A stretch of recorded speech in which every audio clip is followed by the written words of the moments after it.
Welcome to Fighting Stats, the ultimate channel for UFC fans who love statistics and betting breakdowns. I'm your host, Art C, and today I'll be getting you ready for the upcoming UFC fights. Here at Fighting Stats, we have exclusive UFC stats not available anywhere else, giving us a huge edge over the sportsbooks that help us make money long term.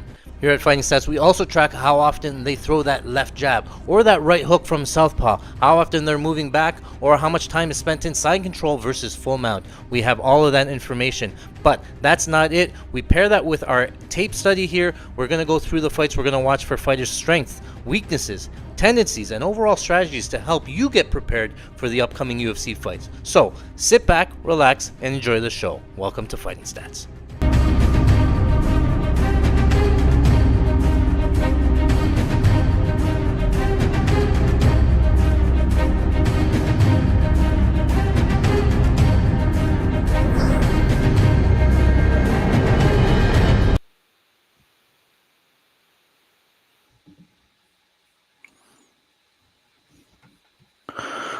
Welcome back to Fighting Stats. I'm your host, Art C, and we are watching UFC Saudi Arabia going down live in Saudi Arabia. My name is Art C, and thank you for watching with us. First time here, what we're going to do is we're going to be watching UFC Saudi Arabia. I can't show it on the screen for copyright issues, but I will be talking it through. I'll give you all of my plays before the fights come on. We'll go through some of the statistics. I'll give you my best bets, and then during the fights, I'll tell you what to look for, what to watch out for, and I'll share my screen. I'll show you what I'm betting, and I'll tell you guys when to bet it. Just be aware that if you are watching it on YouTube, there's about a 10-second to 15-second delay. Just keep that in mind from what you're seeing and what I'm actually doing.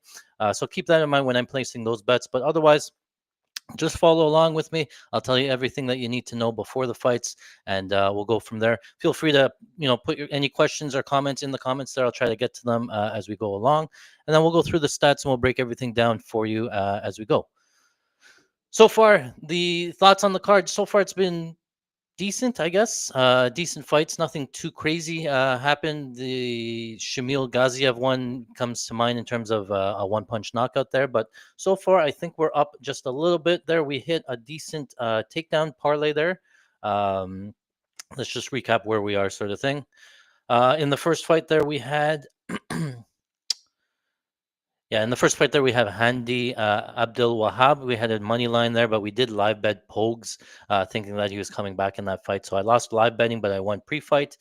In the next fight there, we had Bogdan Grad versus Lucas Alexander. We had fight doesn't go to decision. We hit that one, and then we were able to hit live Grad money plus 270, I believe. So pretty good live line there.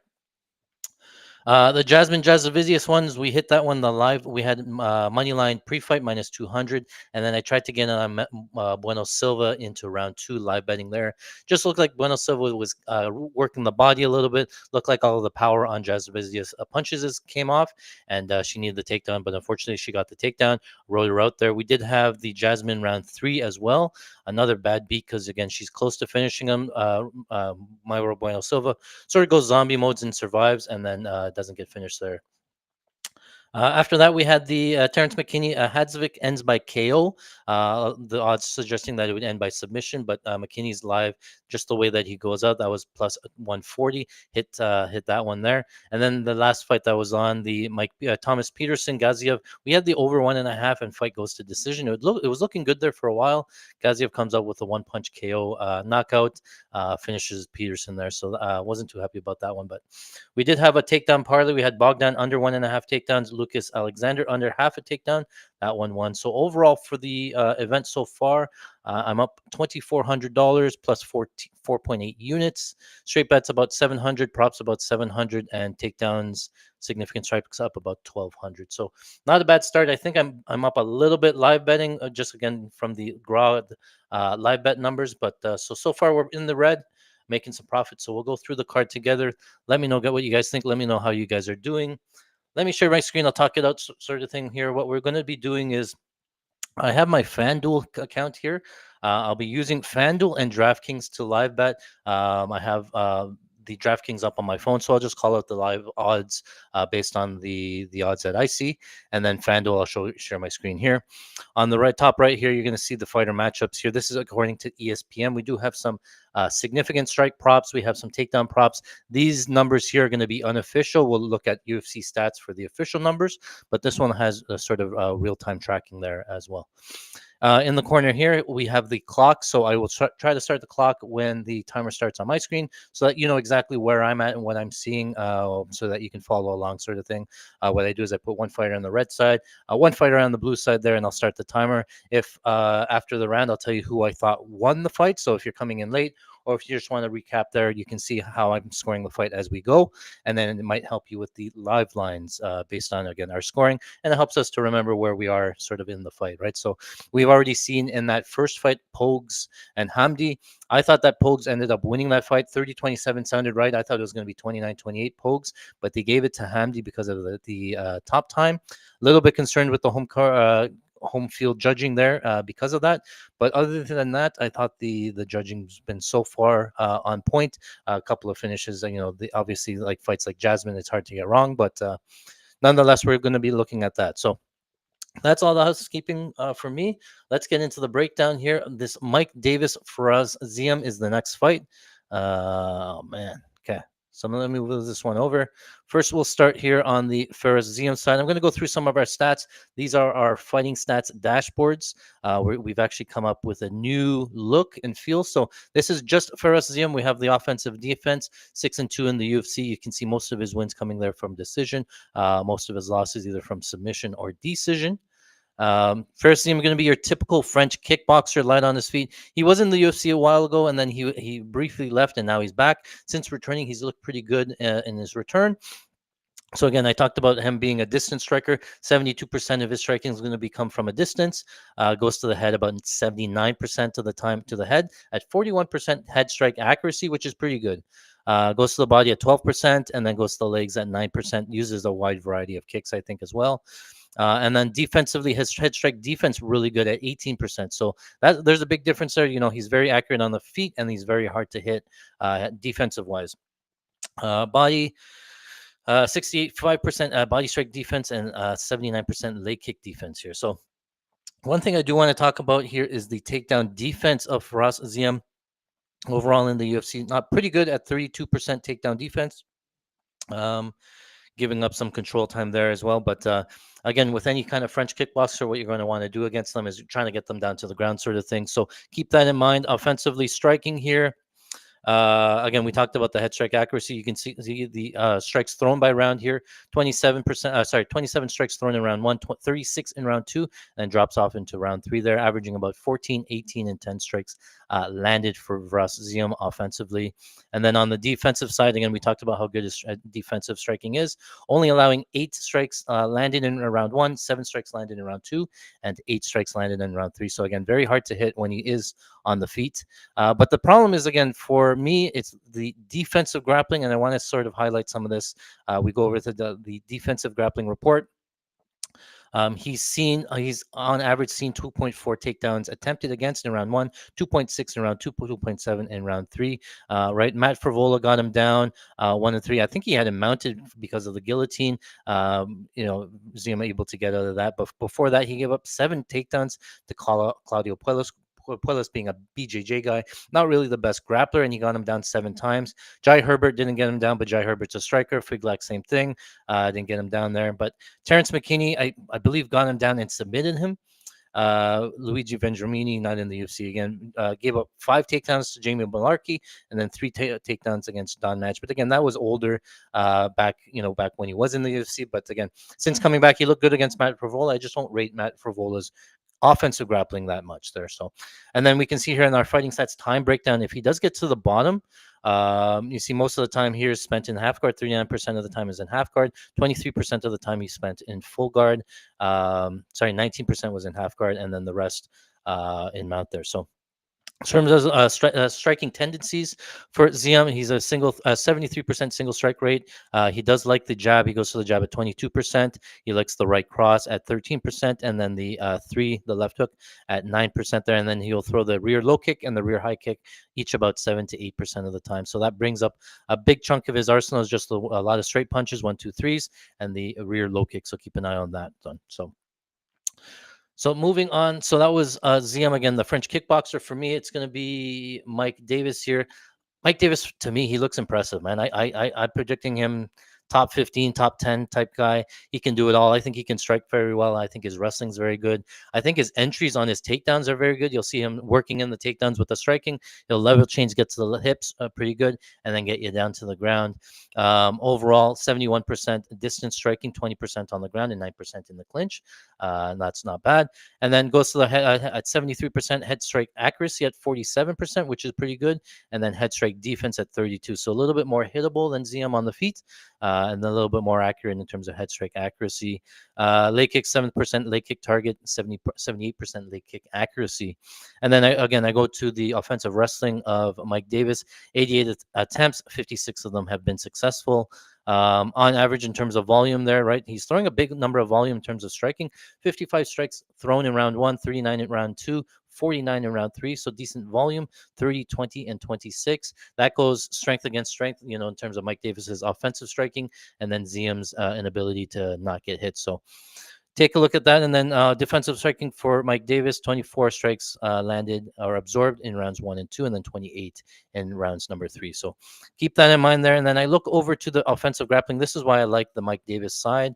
He attempts 2.4 takedowns in rounds one, 1.4 in round two there. So some of these numbers are off. I got to fix some of them, but he did take down Vaslav Borshev, Slava Klaus there. Mason Jones was a prospect. He took him down pretty good there. And then Thomas Guilford, he's been taking them down multiple times there as well. So I just think the offensive grappling in this fight is going to make the difference. I think on the feet, I'm going to favor Ziam on the feet, but I think the grappling makes the difference at least in terms of, Mike Davis can get control.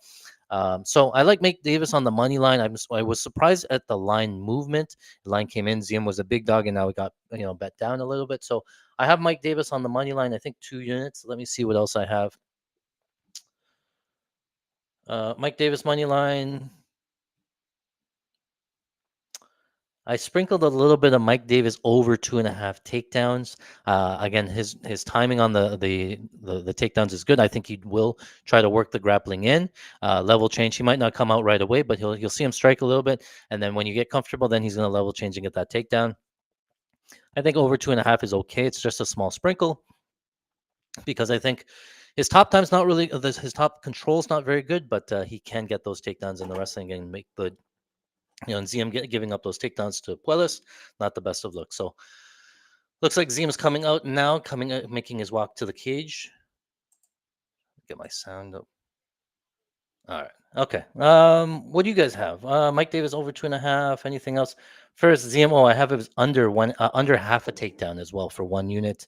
I think he can get the takedown. I think he can counter wrestle. I just don't think he wants to against Mike Davis, the wrestler. I think Mike Davis, if he slows down, then he might. But I think I have under 0.5 takedowns for Mike Davis. Let's get to some comments there. Let's fucking go. Let's go. Thanks for joining me on this Saturday afternoon. I don't mind these early cards.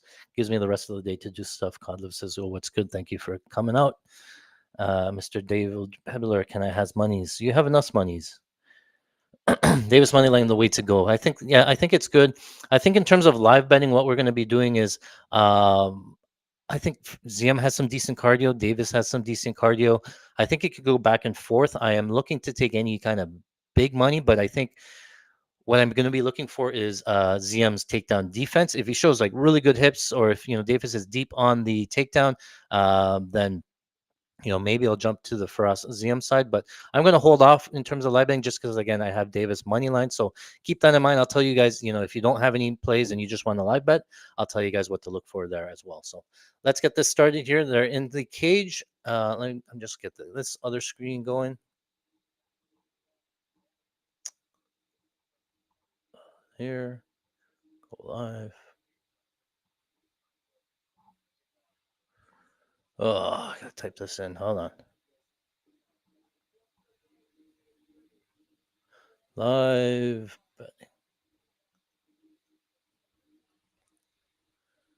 All right. We're live on Twitter, but you don't get to see my screen here. So, oh wait,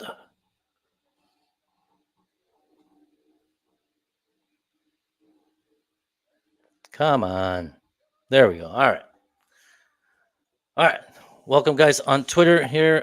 We're on YouTube. If you're not on Twitter, I'm sharing my screen on YouTube so you can see my screen, the clock there. So go over there if you want that. But I think the feed on Twitter is a little bit more live. You might want to check that out there. So the announcers in the ring. Let's see if I can turn this up a little bit.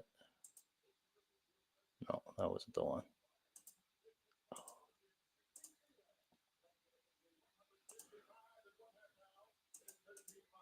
Oh, that was the button. Didn't know that. Okay. Logged in here. So I'm showing again my FanDuel account. I'm going to be logged into my phone on DraftKings, and we're going to be live betting together. Let's go. Orbit says, see if Ziam is gassing. I think his cardio is pretty good, to be honest. But we'll watch it. We'll see it. I'm also looking for the outside low kicks as well. I think they can play a difference. So let's keep an eye on that. Let me just get logged into everything. Oh. Log in, log in, log in. I hate how everything logs you out. How's it going? Ah, come on.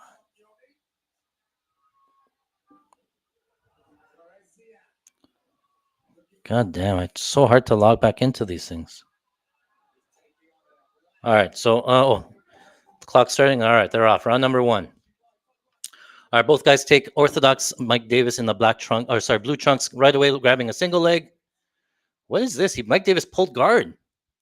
Mike Davis full guard butterfly on bottom, looking to elevate right away with the butterfly guard. Looking to hold. He's holding on to the left arm, controlling the posture of Ziam. I didn't. I wonder if they count that as a takedown for Ziam. That's going to be fucking bullshit if they do. Davis already looking for a hand. Ziam defending. Davis back up to his feet.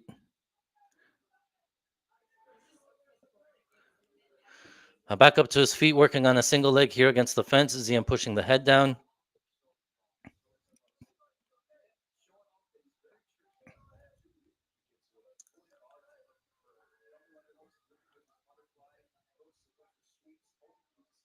Davis holding Ziam up against the fence so far. Again, pulls guard. What the fuck is this? I've never seen this before.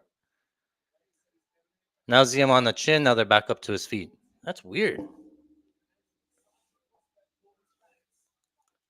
Don't tell me they counted those as takedowns. Yeah, look at ESPN stats has one takedown, 1 for 1. Oh, Ziam's going to go way over his takedowns. Ziam on top, side control now. Davis working off of his back. Looked up for an armbar briefly. Trying to get the reversal. Still off of his back here. Watch the up kick there. Davis back up to his feet. Ziam pushing him up against the fence.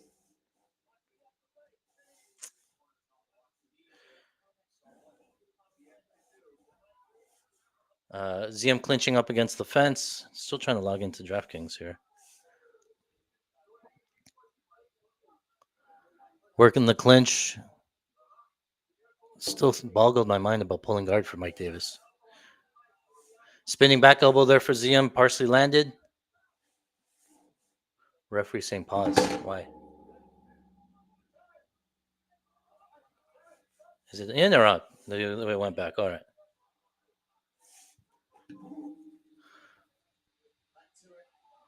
That's not a good sign that Davis can't get his grappling off here in round number one. 2.5 left in round number one still.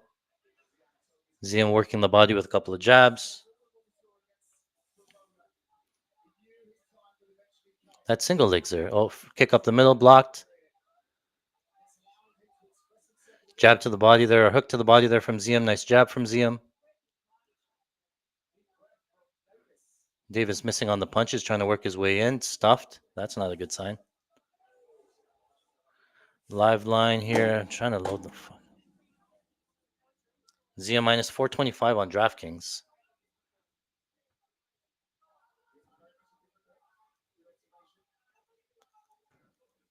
I'm gonna load up a Mike Davis bet here, but it's not gonna look good. Mike Davis plus 300, plus 350 on DraftKings. So Ziam's teeing off now.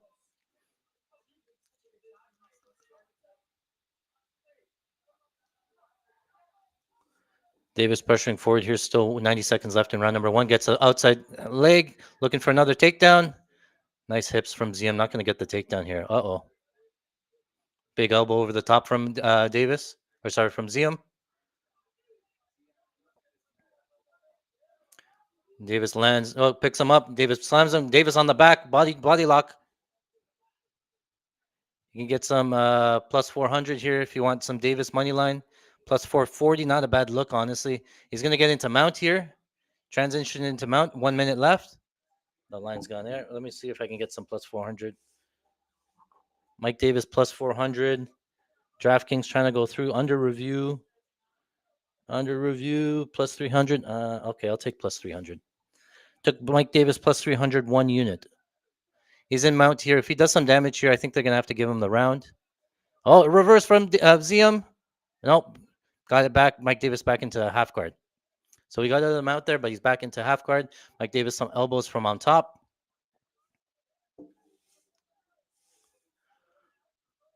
Nice knee to the body there from Davis on top. Trying to get his arm out, trying to do some damage here. Ziam holding on. Nice. Another knee to the body here from Davis on top. Ziam trying to roll. Half guard in the way. Back to full guard for Ziam, but on bottom. Ziam controlling the wrists. Mike Davis posturing up a little bit. Ooh, Ziam out shot from the bottom there. You guys tell me. I'm a little bit biased. I think that Mike Davis might have stolen that round at the end there. Just he got to mount there, landed a couple of elbows from mount. I'm gonna give it to Davis.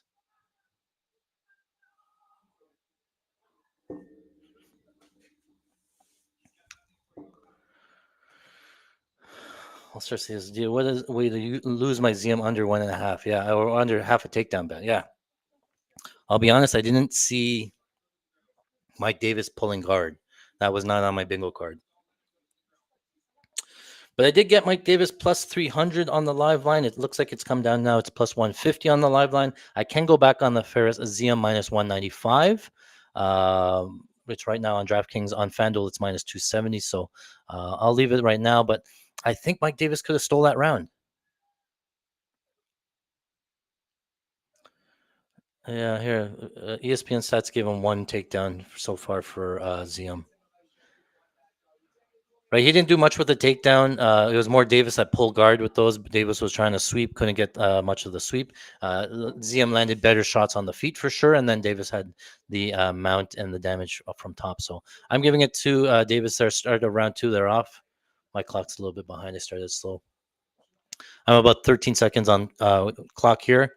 Couple of left hooks there from Davis. Oh, big left hand there from Davis. Double leg takedown up against the fence. Ziam on the knees. Davis going to grab the back. Almost tries to transition to the back.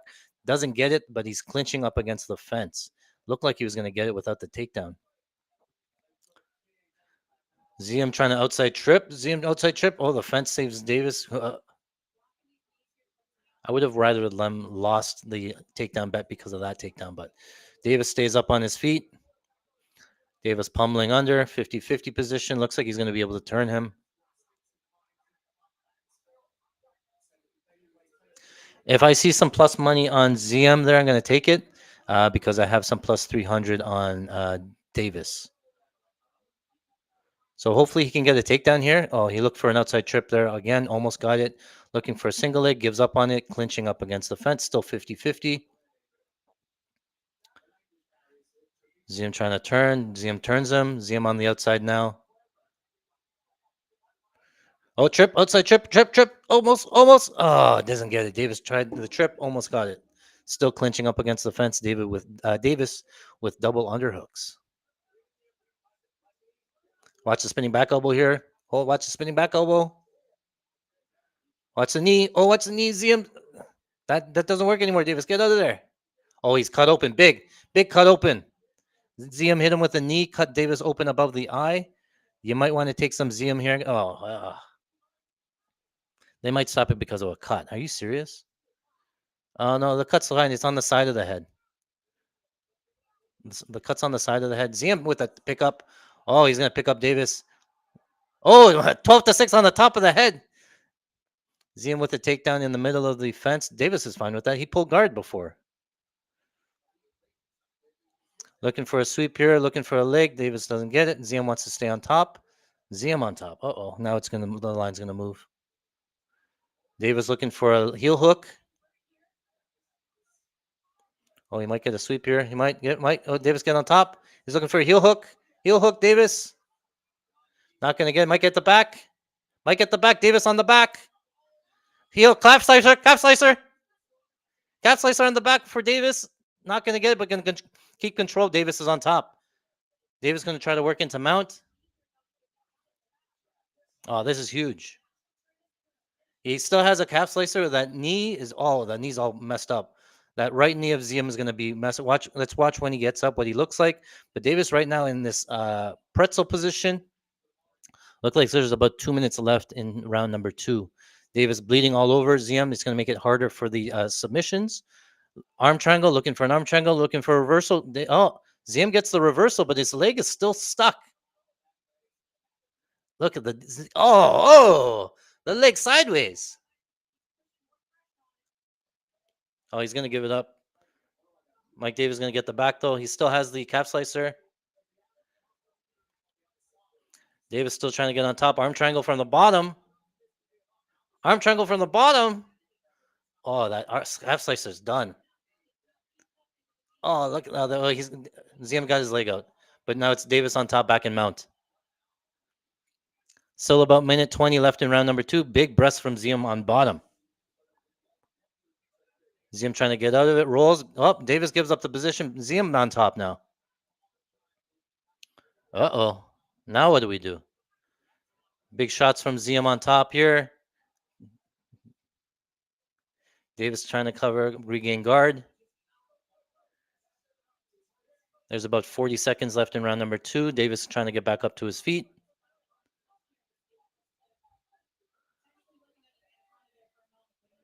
No live lines. Everything's off the board here. Ziam working some ground and pound. 30 seconds left in round number 2. Ziam looking for an arm triangle, but he's on the other side. No, Davis as it gets out. Regains guard. Davis looking for a sweep again. Big elbows on top for Ziam. Minus 810 for Ziam on FanDuel. Minus 850. Yeah, eh?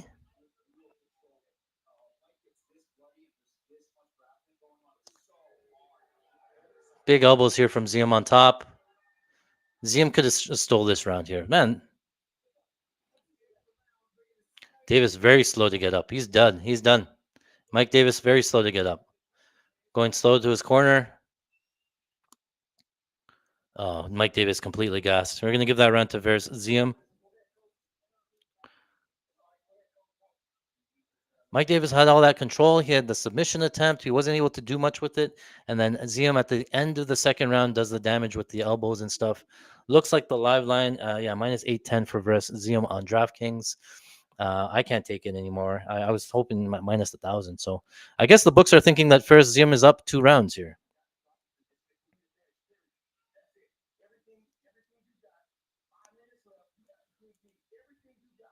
You guys tell me. I don't know. Probably not good. Oh, man. Mike Davis is completely gassed. Maybe it could be 1-1 and everybody's betting the cardio here, but hands on the hips for Mike Davis, not a good look. Keeps looking at his right arm as well. Ziam is standing on the knee. Apparently his knee's fine.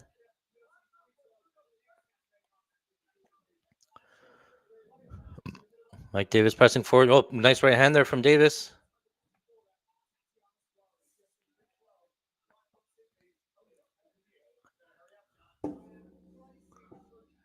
Diaz is one Pushing forward here, right hand there from Ziam. Mike Davis needs like a groin shot or an eye poke or something to get something back. Crossface Ziam with a takedown attempt here against the fence. Switches to a single leg. High crotch here from Ziam. Looked like he's going to get this takedown. He got the takedown up against the fence, round 3.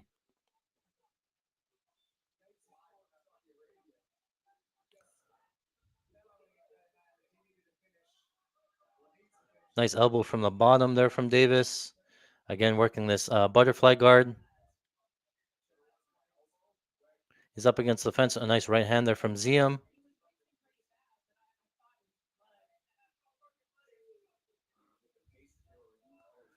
He has a half butterfly on the left side. Does Davis looking for a sweep? I don't think he's going to get this. Minus 4,000 on the live line for Ziam.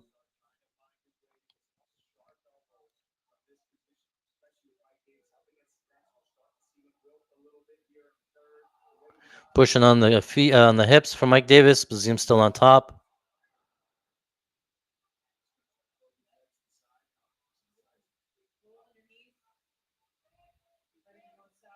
North-south position here for Ziam.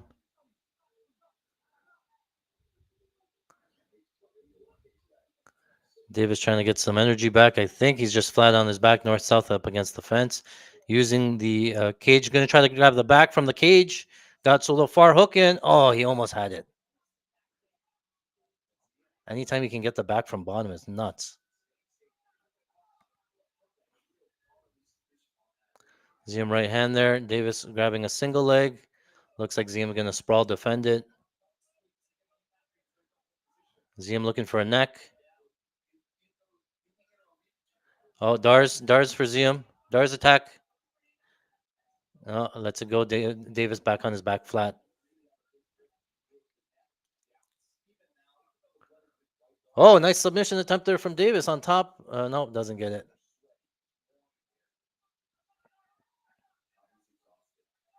Ziam trying to elevate, or Davis trying to elevate still. Oh, nice butterfly get up. But they're back up to her feet. Davis clinching up against the fence. Looks like there's about 2 minutes and 10 seconds left. Whoever had the the over 2.5 is cashed.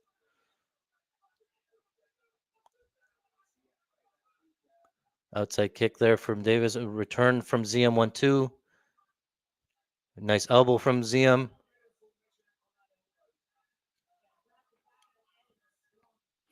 Another takedown attempt here for Ziam. Defending here from Davis up against the fence. He did not go for the guillotine. 1 minute 45. Ziam with his high crotch again. Going to get his third or fourth takedown of this fight. Man.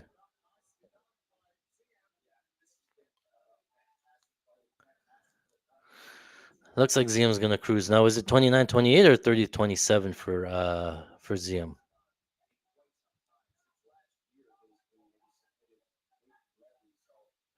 Looking for an arm lock, straight arm lock from Davis on the bottom, but it doesn't look like he's going to get this. Looks like there's about a minute left in round number 3.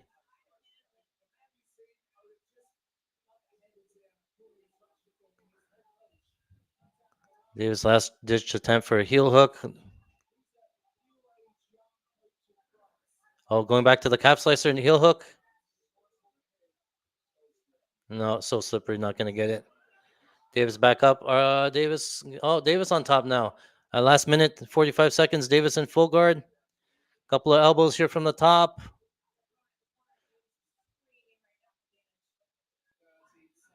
Oh, now Ziam is cut open. Stop the fight.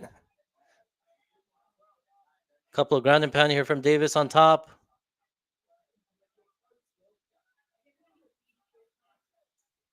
Ziam trying to reverse here. Gets it for 15 seconds left, 10 seconds. Nice elbow there from Davis. Elbow to the body there from Davis. Another right hand from Davis. Trying to pass guard, 5 seconds left. Another right hand partial there. Oh, yeah, and it's done. Goes to decision. The live line just looks like everybody's on the Ziam side, but can we have one go our way? What do you guys think? Are we live here or no? What do the stats say? How many takedowns did he end up getting? 4 takedowns so far. That was a good ladder for Ziam. I thought that Davis would have more grappling success. Landed more significant strikes, landed more takedown strikes, landed more takedowns, had more control. I guess Davis or Ziam wins on the stat sheets. What do you guys say? David looks like Nazem Kadri a little bit. Yeah, yeah, he does. Izzy Imavov, same game parlays. I didn't look like. Yeah, we'll go through it together. We'll see if we can find any profit loss last year. I was up 111 units last year pre-fight, and then another 100 live betting. So decent year last year. Beast boy should have been corrected. Yeah, looks like they're taking their time getting in. Way to lose the Ziam under. Well, now it's not so bad because Ziam actually got 4 takedowns, so it's okay there. David Pedals takes some plus 500 live. I don't blame you. I did too. I thought it was a decent look. I thought, again, Davis would have won round 1. Ziam could have won rounds 2 and 3. Davis, at the end, it really switched there at the end of the rounds, all the rounds where, the other guy starts getting damage. All 3, huh? Unanimous. It was 30-27 unanimous. Ziam, 30-27. Okay, so Davis got 0 rounds. Hmm. Even though he had mount and all that top time. All right, well, there we go. That's a poopy one. Mike Davis does not get finished, but he does not get the takedown, so we lose on the takedowns, and we lose on the money line.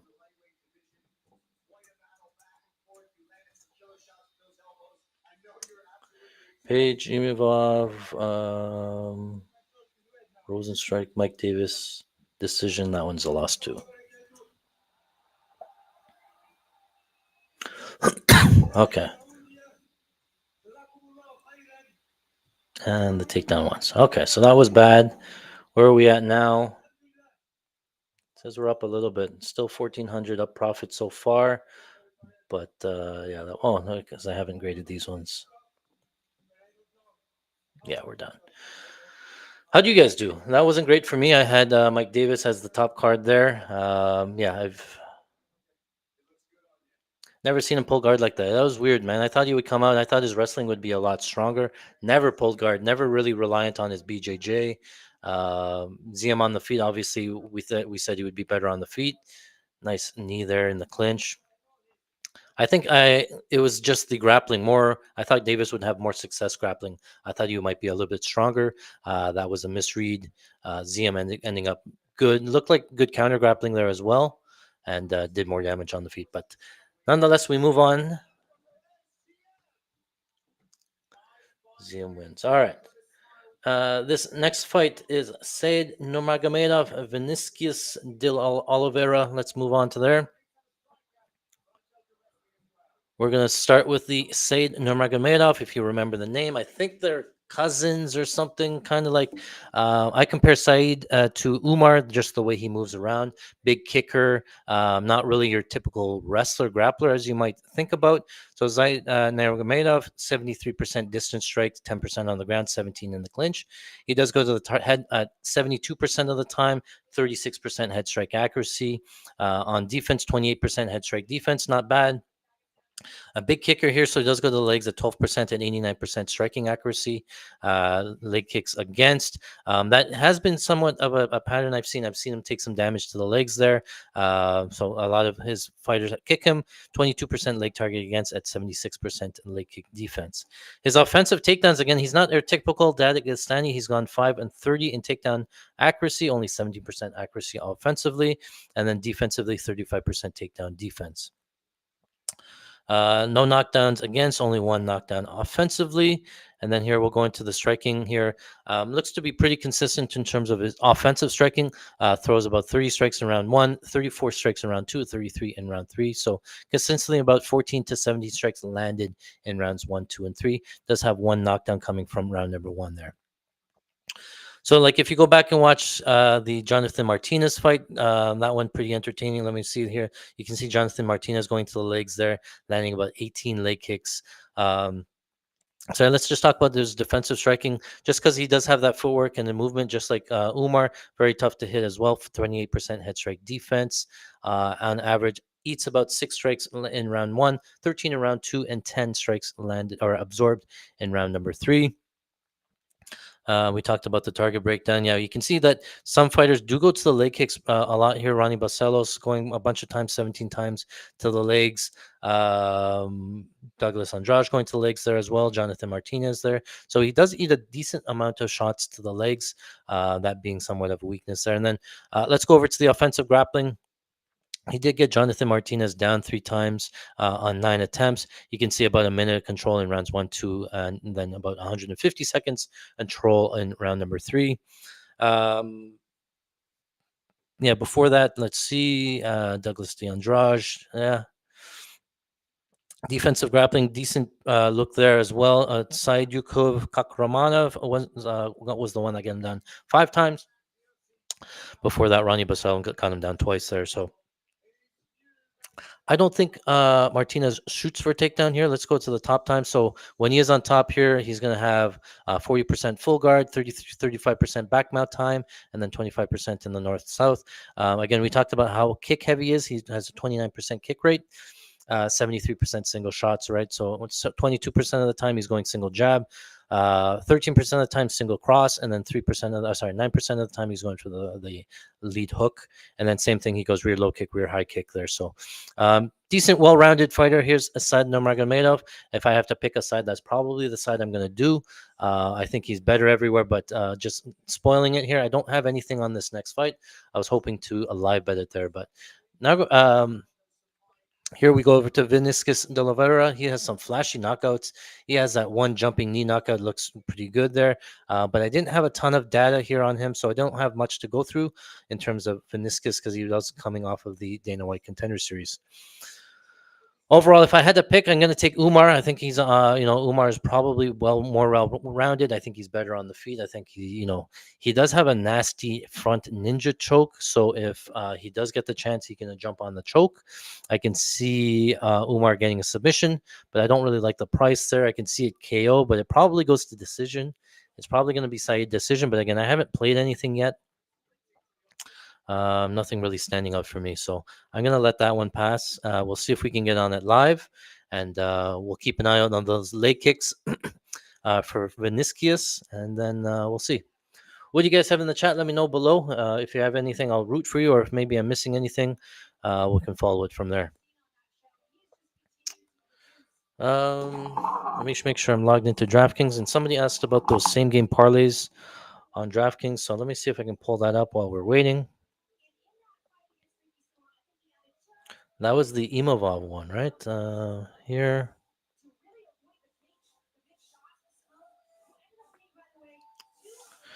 All right. Oliveira is still coming out to the cage, so we have a little bit of time. So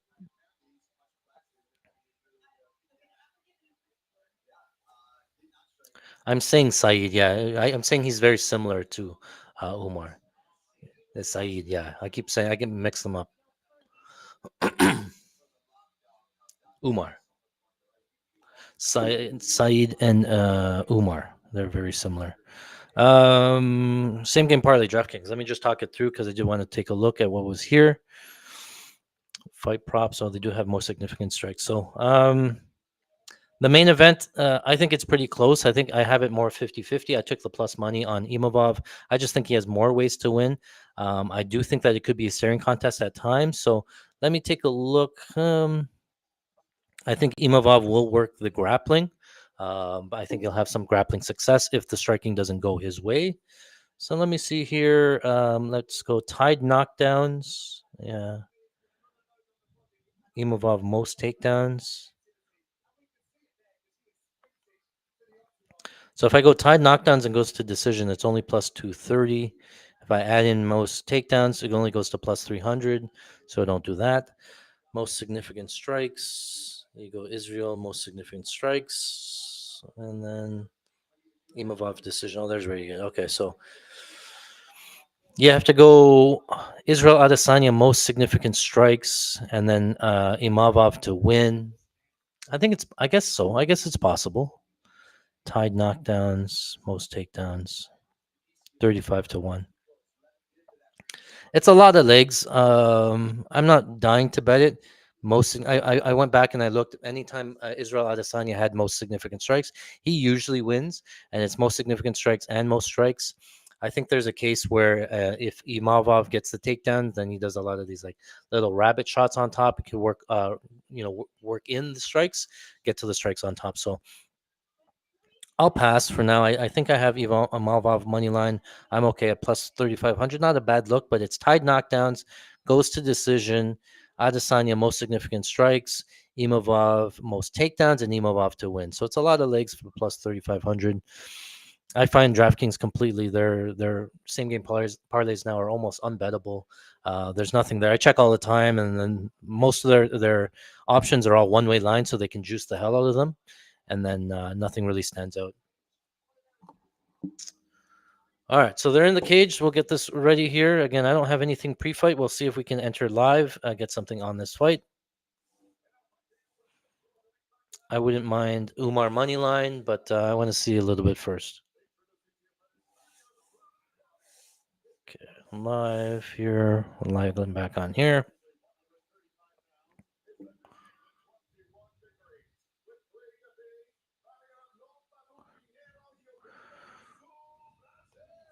Is it past 12 o'clock yet? All right, so we can pull out the drinks.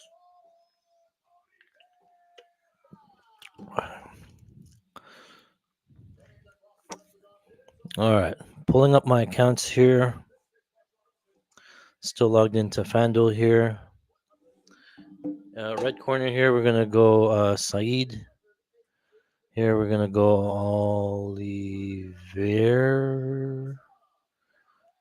Oliveira. Round 3.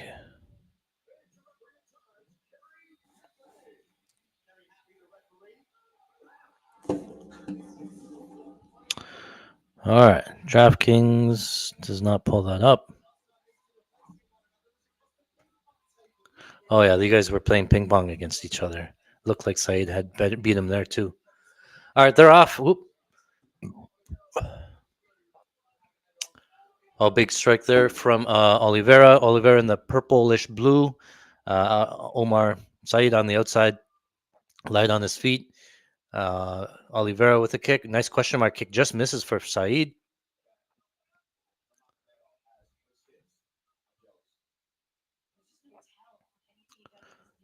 Nice outside low kick there from Saeed, and a follow up with the left hook. Nice spinning back kick. Drops Oliveira. I think that was to the body and pushed him off balance. We're going to load in a Saeed line there. Oh, Oliveira already switching stances because of the leg kick.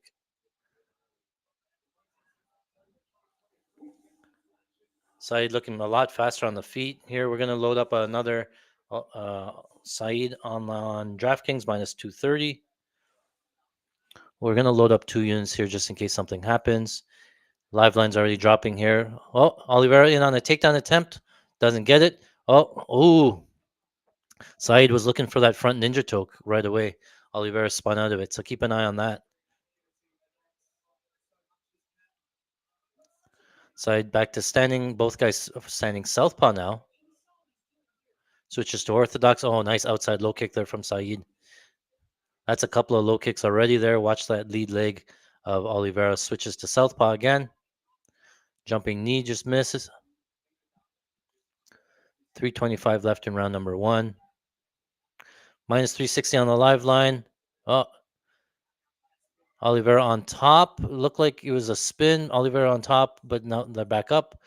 It's Saeed with the single leg takedown. Gets the takedown. No, I don't know if they're going to count that one yet.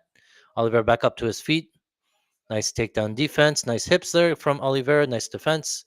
Clinching. Oliveira spins him. It's up against the fence now. Saeed minus 810 on the live line. What?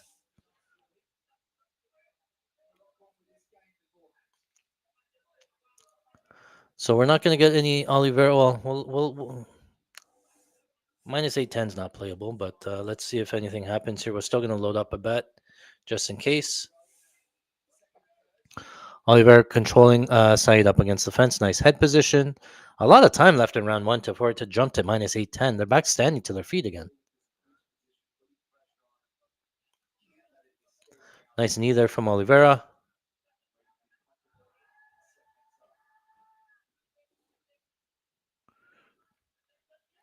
Oh, that front choke again from Saeed. Timeout. What happened?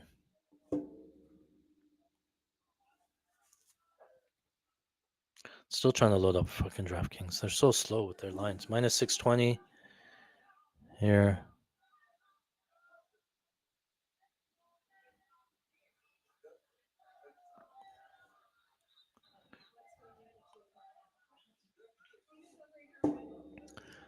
It was this choke. Saeed likes this front choke. He had it in deep. He just had to get the other arm in. I didn't see what was an eye poke.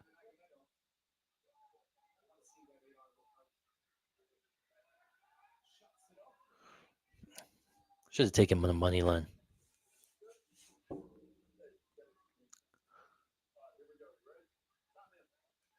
All right, they're back. Start. Oliveira back on the front foot. Umar. Oh, Saeed landed a big right hand there from Oliveira. 2 minutes left in the round. Right high kick there from Oliveira. Oh, another stumble there from Saeed. Jumping knee, almost got it. Front choke again. Attempt again. Oliveira on top in full guard.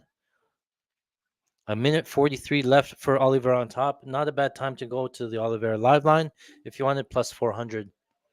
We might be able to get a good Saeed line, though, if it comes up. If Oliveira doesn't do much, I'm going to be watching this live line if it comes crashing down. Minus 620 so far.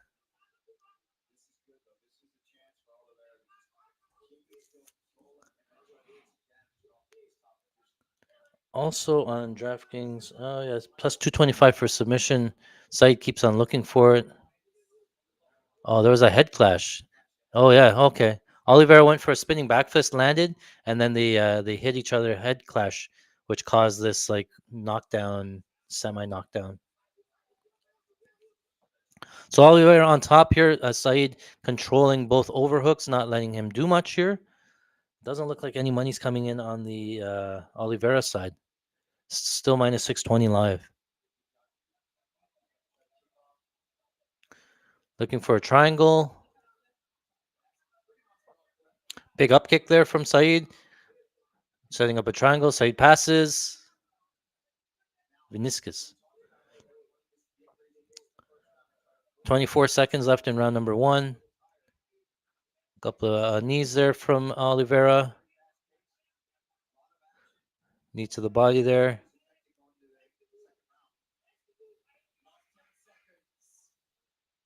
Trying for a big takedown here for Viniscus. 3 seconds. Looks like the round's going to be done. Oh, Oliveira looks like he's slowing down. Big breaths from Oliveira, but Saeed puts his hands on his heads as well. So both guys a little bit tired after that round there. I'm going to give it to Saeed just in terms of damage there. No line movement here. Still minus 700. DraftKings has method of victory plus 300 for submission. That's not a bad look. Saeed keeps on looking for this front ninja choke. He was going to get it that last time. Viniscus slowing down a little bit. I can't take the minus 620, but I can sprinkle this submission here.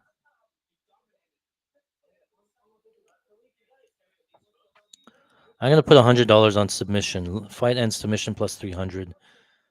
Just to sprinkle, I can only get $12.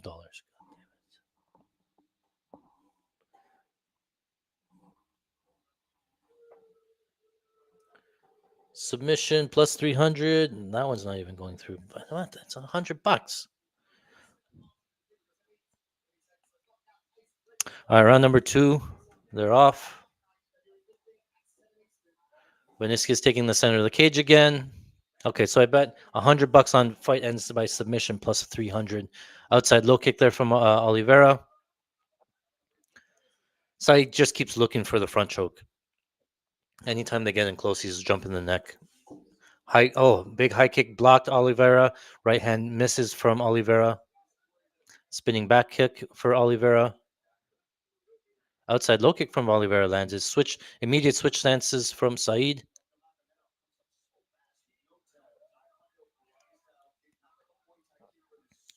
A lot of kicks here early from Vinicius. Outside kick there from Said. Nice timed takedown attempt on the hips, deep on the hips from Said. Nice takedown defense from Oliveira. Back up to their feet, clinching up on the fence here.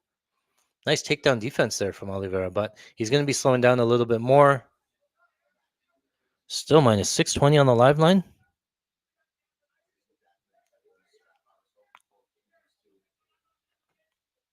Minus 1,000 still. I can't play it. DraftKings has minus 425. So the big difference here. So FanDuel has minus 1,000. You can go plus 580 on Vinicius, so that's off the board. Now it's coming down a little bit. Side minus 425 on DraftKings. I'm going to load it up in case.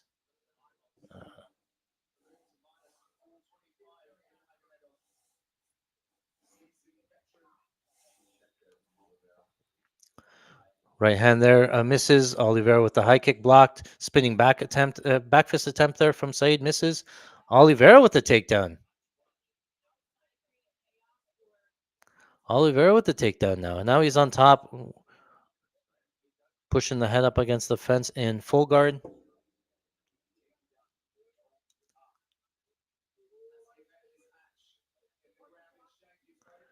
Yeah. Said trying to work up to his feet and watch the neck. Oh, looking for that neck again. There it is. Oliveira trying to get the back. They're back up to their feet.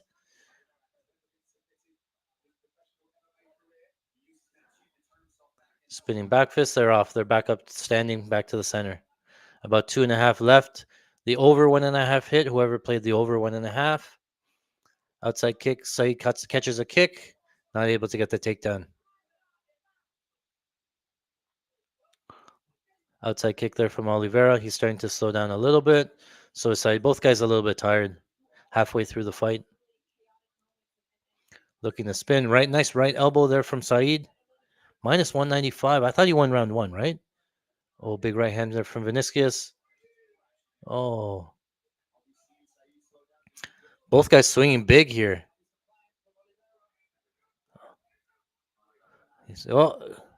He said I poke. He wanted a break, but he didn't get it. Oh, again with the ninja choke attempt. 1 minute 40 seconds left in round number two. Vinicius with this forward pressure getting to Said. Oh, gets a double leg. Said turns the corner. Oh, Vinicius back up to his feet again. He's going to break this body lock, walk over to the fence, use the cage to peel him off. It's getting to be a close fight now.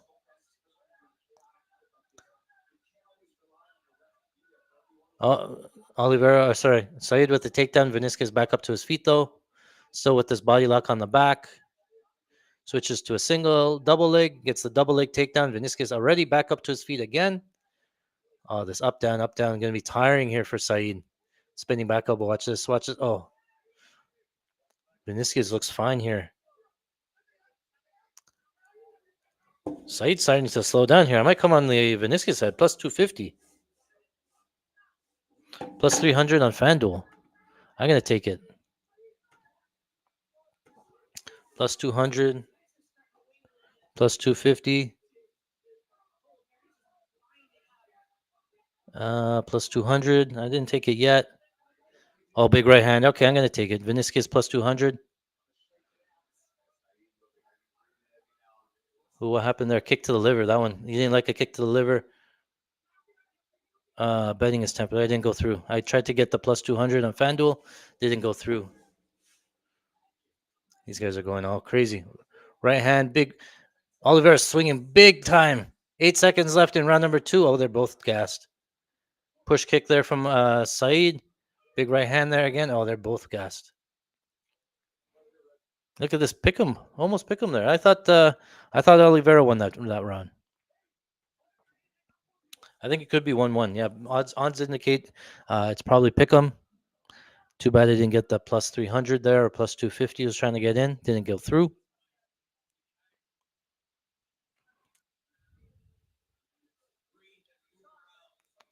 Oliveira with 3 takedowns. Oliveira, impressive takedown defense so far. What do you guys have?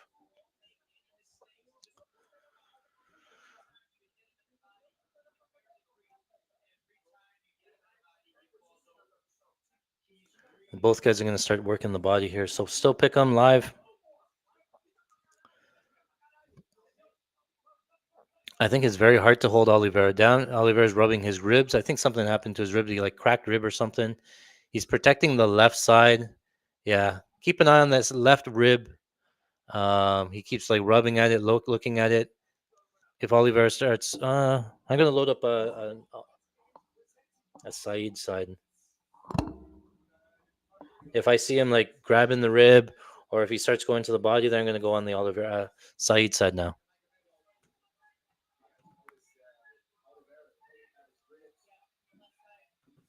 Oh, Oliveira teeing off. Whoa,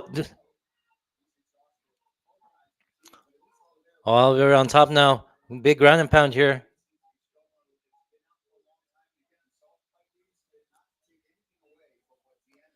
Yeah, Saeed bounce right away to plus 150.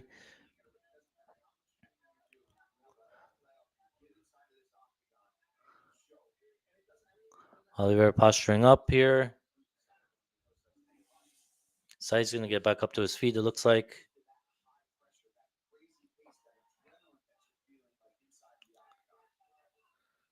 I have Saeed loaded up here. If he can reverse this position, maybe. He's working on a single leg. Nice pummel there from Oliveira. Saeed working on a single leg still. 4 minutes left. I didn't start the timer. There's about 4 minutes left in this round. Still working on a single leg is Saeed. Viniski is trying to get the back. Viniski is going to keep top position here in half guard.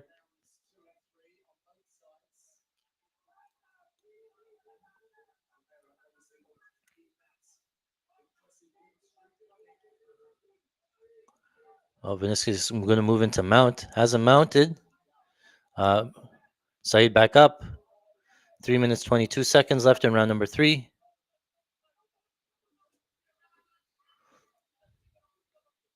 Close fight. Very close fight here. I got kind of glad I didn't take any position. I kept on going back and forth. I thought Saeed would win, but very, very interesting fight here from Vinicius. Doesn't look like we're going to get the submission. Oh, maybe. Front jar stroke from Oliveira.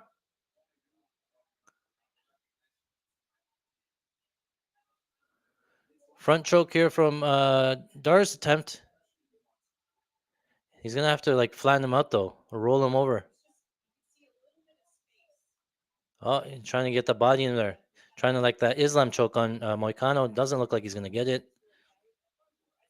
He's letting it go. Ah, couple of elbows from Vinicius. Looks like he's going to get the back here too. 2:20 left in this round.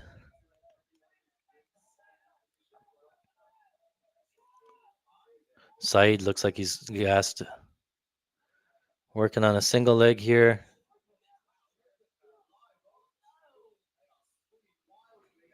Now Saeed's plus 500. Yeah, I think it's about 1-1, and it looks like Oliveira's winning this round. Oliveira's going to reverse. Saeed reverses. Back to standing.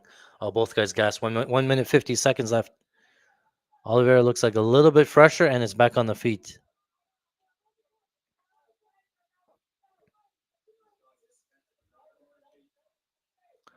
Yeah, then nothing on Saeed's punches or kicks.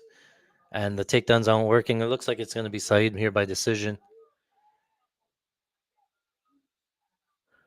Completely gas. Spinning back fist. Not going to land. 1 minute, 24. Spinning back kick lands for Oliveira. Spinning back kick there. Oh, from Nurmagomedov.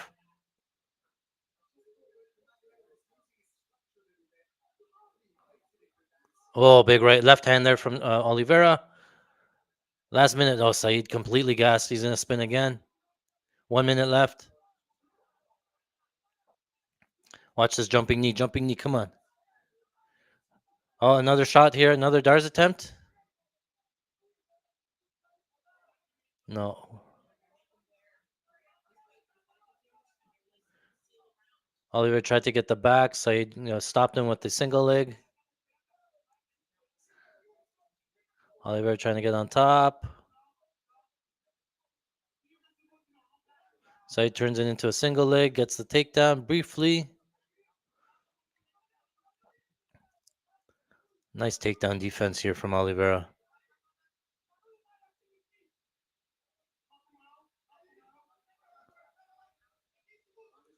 Another Darce attempt here. No. Last 10 seconds for Oliveira. Big knee. Big knee. Oh, big knee to the back of the head there from Oliveira. Looks like it's done. Goes to decision. Oh. We tried to get some Oliveira plus 200 and didn't get in. Yeah, I think his rib is cracked. He fought through a broken rib there in the round number 3. Pretty decent showing from Saeed, if I'm going to say. He looked pretty good. Look, he can barely stand. He fought through it. Saeed can barely stand after the 3 rounds, and he could pull up a 29-28 decision win there. So didn't really see that one there, but glad we passed on it, I guess.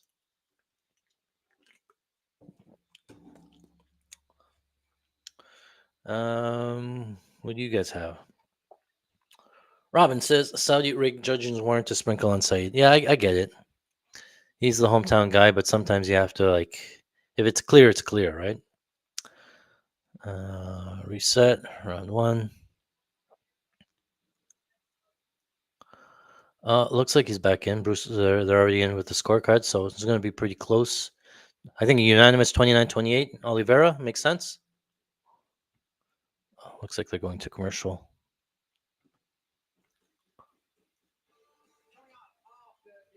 Coming up.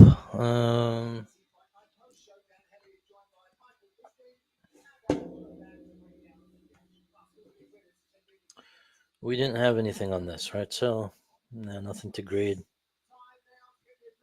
Davis.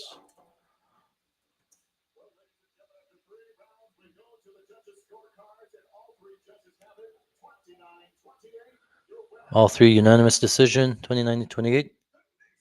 Vinicius Oliveira, yep. We missed some good money there. So Saeed did win round 1, I'm assuming. He was minus 620. That line never came down. And then into round 2, after Vinicius got that takedown, we were trying to get it. We could have gotten it back. That was the time to take Oliveira. It looked like Saeed was slowing down a little bit, but it looked like also Oliveira took some damage to the ribs. So either way, didn't win anything, didn't lose anything there. So big 0 there. All right, moving on. The big boys are in town. Let's move. Let's show you guys this.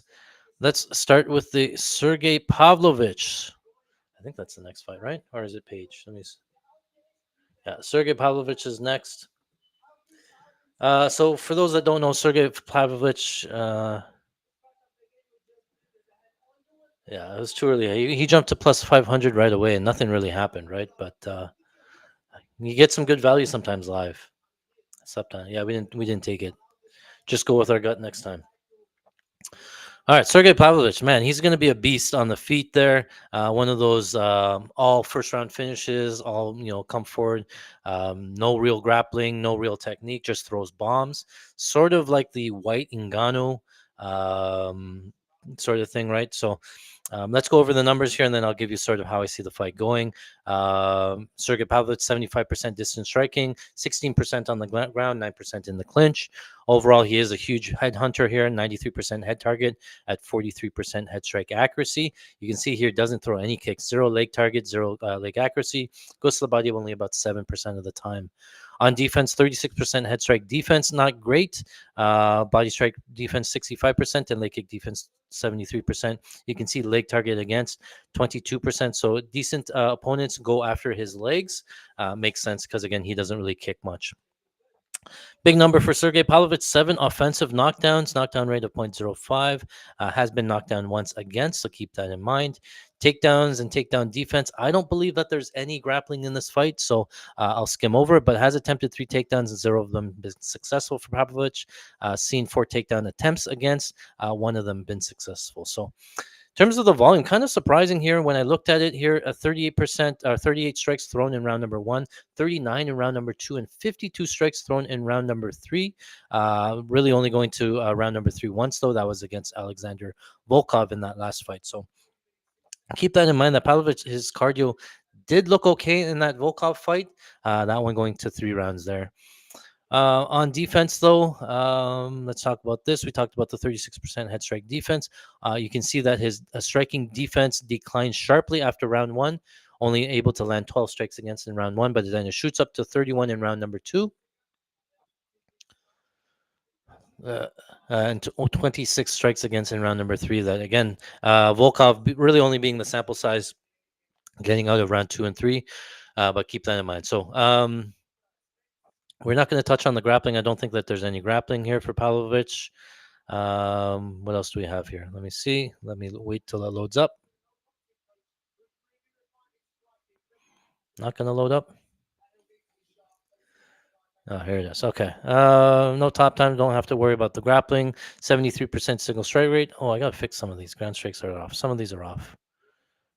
1, 2, 3. Yeah. Okay. Ignore that one. Let's go over to the Rozenstruik side. 9-5 in the UFC. Most of his wins coming from KO. He is a kickboxer. Remember, he has a background in kickboxing, so this is what he sort of wants out of these like big strikers that want to strike with him. 86% distance striking for Rozenstruik, goes to the target or goes to the head at 77% of the time, 39% accuracy. In terms of head strike defense, 35% head strike defense. And you can see here offensively, he's not going to go for any takedowns. Only attempted 1 takedown in the UFC. Has 7 knockdowns, 4, and only 1 knockdown against. He has seen against 45% takedowns attempted against. Decent takedown defense. But again, I don't think there shouldn't be any grappling here.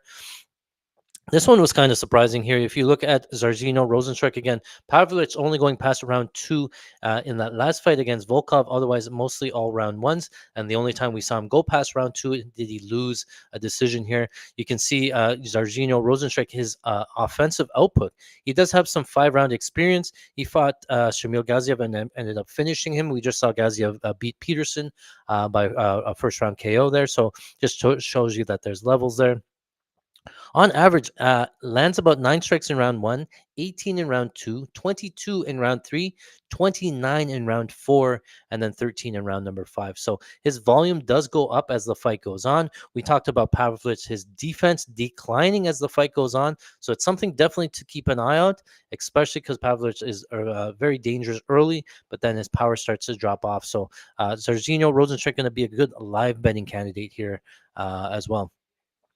Defensive striking, he does absorb more damage as well. On the Rozenstruik side, absorbs 9, 12, 14, and 16. But again, we'll see the sample size if it gets there. And then I'll skip over the grappling. I don't really need to go into it. So in terms of this fight, what we have is I think I have 1 unit on Zarzino Rozenstruik money line. I think it's at plus 240-ish when I got it, 220-ish in that range. I did take as well on DraftKings. You can do his significant strike totals, or Bet Rivers. I think 15.5 significant strikes for Zarzino Rozenstruik. Let me see if I can open up here. Where'd it go? Not this one. Shit.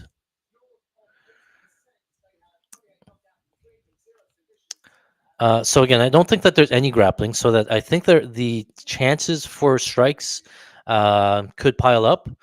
If you go here to DraftKings, here you go over to the side here under fighter props. This is where you get the strike totals. Oh, now they're alt. Oh, maybe okay. When I looked, they didn't have any alt totals, so maybe I'm going to sprinkle some alt totals. Basically, the way that the fight is lined is that they think that Pavlovich is the rightful favorite. He thinks he has big power round 1. You can see a lot of people betting the under. 1.5 for Pavlovich, right? A lot of people thinking that Pavlovich KO round one makes sense, right? That's the most obvious pick. You can see Pavlovich KO minus 185. Big. That's most of his win equity there. They're not giving him a huge chance to win by decision there as well. So Pavlovich round one is probably the right, not the right choice, but the most obvious choice, right? But Rozenstruik is very hard to finish. I talked about only having one knockdown against, right? He did get searched by Ngannou, but Ngannou's Ngannou, right? And we have seen. Um, Pavlovich, lose fights. He did get put out by Aspinall. He did lose a decision to Volkov. So I'm not willing to lay the juice here. I think the juice is a little bit too high. Again, I think this is the fight that Rozenstruik wants to win. And then I think if it gets past one, Rozenstruik flips to be somewhat of a big favorite. So I have Rozenstruik on the money line, 1 unit, plus 220, plus 240. I plan on live betting him. I have his over 14 and a half, 15 and a half strikes. Because I think that's live here. I'm going to try to ladder some of them while I'm talking here, um, because I only have it's 17 and a half now on DraftKings. I'm still going to take some like 30 plus, I think, because I think that it could go over. Let's go sprinkle some 30 plus 150. Going to be some unofficial play, but let's see if I can get that in. All right, plus 150 I put in for $200 here. This 30 plus strikes. Again, I think that it can go over. I think the longer the fight goes, obviously it's going to go over the more it weighs. And I think Rozenstruik has a nice jab, right? Pavlovich has a nice reach advantage, but I think that Rozenstruik has that jab to make the fight. He does sit behind the jab. He can't fight behind it. So it's possible that he works the jab. And again, Rozenstruik has all the kicking upside, things like that. So let me take a look at these numbers here for Rozenstruik in terms of the strikes. Again, we took 30 pluses plus 150. Keep that in mind, right? Against Tai Tuivasa, Rozenstruik landed 91 significant strikes. The fight before that against Gaziev, he landed 127 significant strikes. Jilton Jr., he got taken down and submitted, so that's not fair. He landed 0, but Jilton Almeida does that. Against Christakis, he round 1 KO, 23 seconds. In 23 seconds, he landed 12 significant strikes. Got beat by Volkov right away. 6 significant strikes there. And then Curtis Blades, that was all grappling, only landed 18 there. So in these striking affairs, I can see like a lot of strikes being landed. Volkov landed 46 on Pavlovich. Curtis Blades landed 36, and that was in round 1. Defensive striking. Volkov landed 83 significant strikes. Tom Askell landed 10. Chris Blades landed 14. There's a possible way that we go over the significant strikes for Jairzinho Rozenstruik, and he still gets knocked out in round number 1. So I think that's okay. As well, another line to play here is under fight lines. If you like the Rozenstruik side, this decision only line, it was minus 105 before. It got bet down there, minus 185 now. I think Rozenstruik has all of the decision win equity. I think if it gets out of past round 1, Rozenstruik should be able to stick and move his way into rounds 2 and 3 if he doesn't get finished in round 1. So this is only if the fight goes to decision. Rozenstruik minus 185. It's a little bit juiced now. I wouldn't play it now. Round 1 early, yeah, that makes sense. If you like some big props here, let's look at some big numbers. Pavlovich round 1 not playable, -1 or plus 110. Rozenstruik round 1 plus 650. And then if you wanted to, honestly, you could take some Rozenstruik's round 2 and round 3. We talked about how much of the volume increases for Rozenstruik. We talked about how Pavlovich eats more damage into rounds 2 and 3. So Rozenstruik KO round 2 plus 1,000, KO round 3 plus 1,800. Those are not bad ways to take a look there. If we get into round 3, Jairzinho Rozenstruik's probably going to be minus 500 on the live line. So keep that in mind there. Okay, now log back into FanDuel. Looks like Pavlovich is coming back. This here, there. All right, we're back in. No, don't do that. What do you guys have? Anything big you guys want to talk about, or anything you guys need there? What else do I have? Rozenstruik decision only. Rozenstruik most significant strikes. I think that can land. Most significant strikes. For Rozenstruik, it just has to go late, or it has to go longer and over 15.5 significant strikes. So money line 15.5. We're going to be live betting Rozenstruik if he survives it. So maybe we'll get some bigger live money. But I think everybody's going to be looking for it. So we better just be faster. So logged in here. Let me set up my accounts.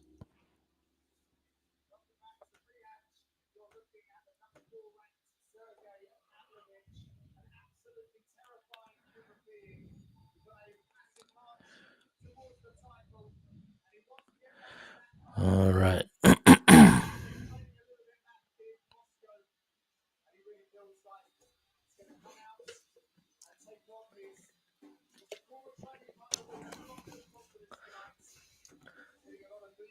Khan has Pavlovich to finish a parlay. Yeah, I mean, I'm just not a big fan of laying big juice, especially when their win condition is tied up to like round one finish and stuff, right? So sometimes I do it just Zarzino Rozenstruik, not a tough out on the feet. It's not like he can really run out. Would it surprise me if he KO ones him? No. I'm taking the upside, and again, I think that there's more upside on the Rozenstruik side. Live lines, live lines, live lines. Nothing yet. We're gonna put. Oh, Roz is in the blue. Okay. Rozenstruik, and then Pavlovich.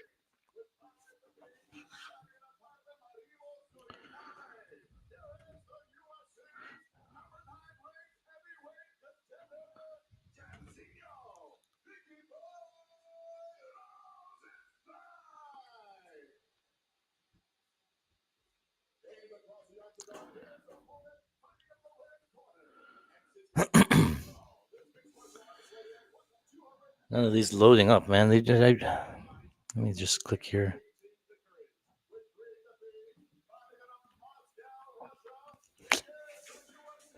What's going on, everybody? Saturday afternoon. I was in Miami this week. Just got back. Nice beaches there. Very nice beaches there. Took the family, hung out, and then back to the cold now. Come on, load up. All right, I'm gonna start this clock. There looks like they're starting this fight here.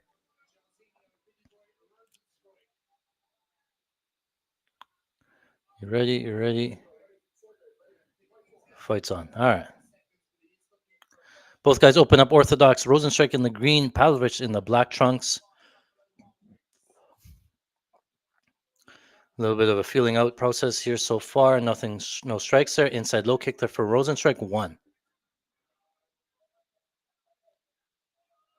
Tentative outside low kick there from Rozenstruik, 2.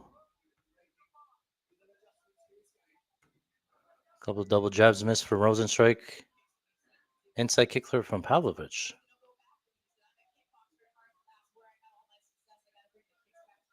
Oh. The announcer saying that Rozenstruik wants to kick more. That's good.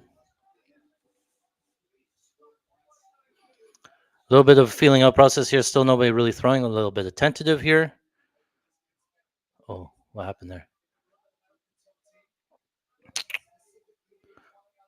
I'm going to be loading up Rozenstruik bet here. Big 1-1-2 there from Pavlovich. Looked like it landed.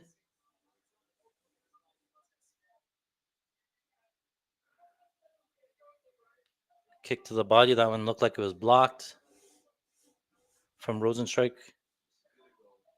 Going to load up a big bet here from Rozenstruik if I see anything. But Pavlovich not pushing the pace yet. Nothing big really happening. Big swing and a miss from both guys.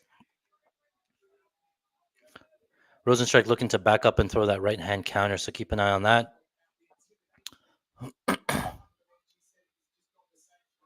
Inside kick there from Rozenstruik. Where is this live line? FanDuel.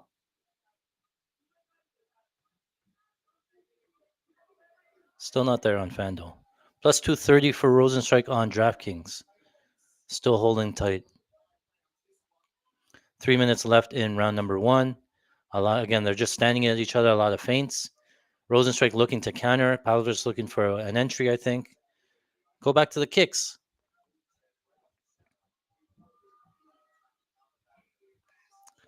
Come on, where are the kicks? Jab to the body there from Rozenstruik. Don't know if that one counted. ESPN has him at 5 strikes. Inside kick there from Rozenstruik, 6. 2.5 left in round number 1.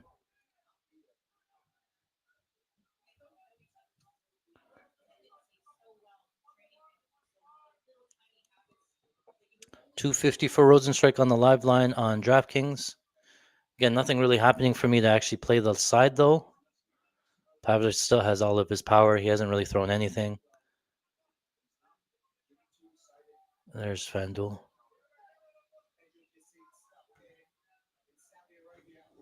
Plus 320 on FanDuel. We're going to load up a $1,000 bet just in case. We're going to hover here. 1 minute 55 left in round number 1. Where are the kicks? There's a kick, outside low kick there from Rozenstruik. Inside kick there from Pavlovich, nothing behind it. Jab misses for Pavlovich. I don't know how to score this round. Nobody did anything. 1-2 there. 1-2-3 lands for Pavlovich. Looks like he landed some bigger shots. Jab misses there from Pavlovich.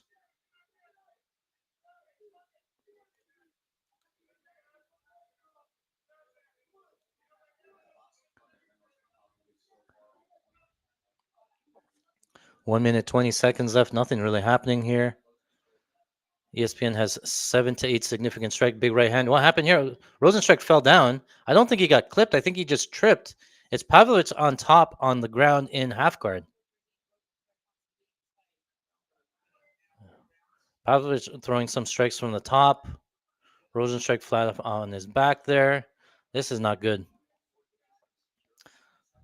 I want to see Pavlovich work here at least. The live line here plus 500, 520 for Rozenstruik off of his back.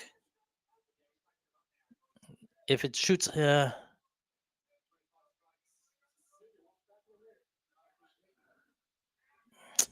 want to live bet Rozenstruik, but he hasn't done anything, right? He lost this round, and Pavlovich still has all his cardio into round number 2. Yeah, it was a trip. They showed the replay. It was just a trip. He fell down. 580, 600 on DraftKings. I'm gonna put 250, half a unit on plus 600 Jairzinho Rozenstruik.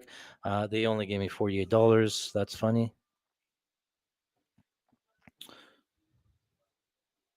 Okay, so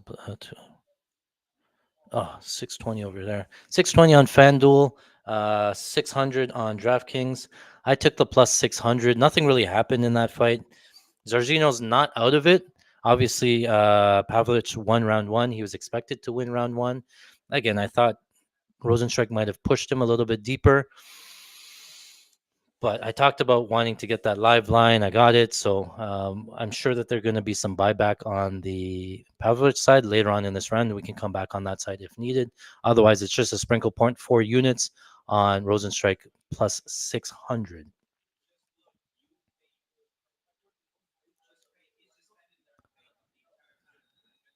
Rozenstruik being too tentative. He's waiting for Pavlovich to enter so he can counter. But when he counters, he's looking away. Rozenstruik has to be first, more leg kicks, I think. But yeah, it was a toss-up round up until that time. I think Pavlovich landed some bigger strikes. But again, we said this would be a good live betting candidate, so I have to play it. Otherwise, I'm going to be kicking myself if I didn't play a plus 600 line going into round 2. All right, round number 2 starts here. Here.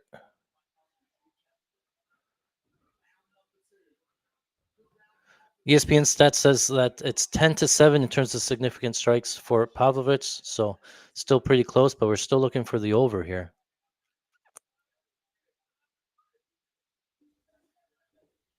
Still tentative. A lot of the same stuff as round 1, still just standing here, center of the cage. A lot of just bobbing and weaving, but nobody's actually throwing anything. Where are these kicks? There's a front kick there from Pavlovich, misses. Circle to the right at least. Move around. But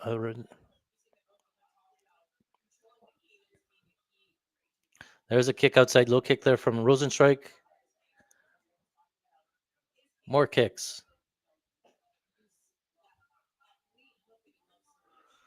Still standing here. Oh, inside kick there. Pavlovich tried to counter with the right hand.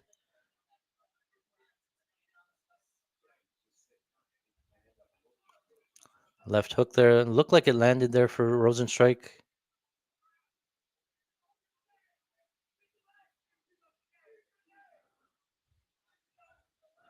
Nothing here. 3:30 left in round number 334, 331, 330, 330 left in round number 2.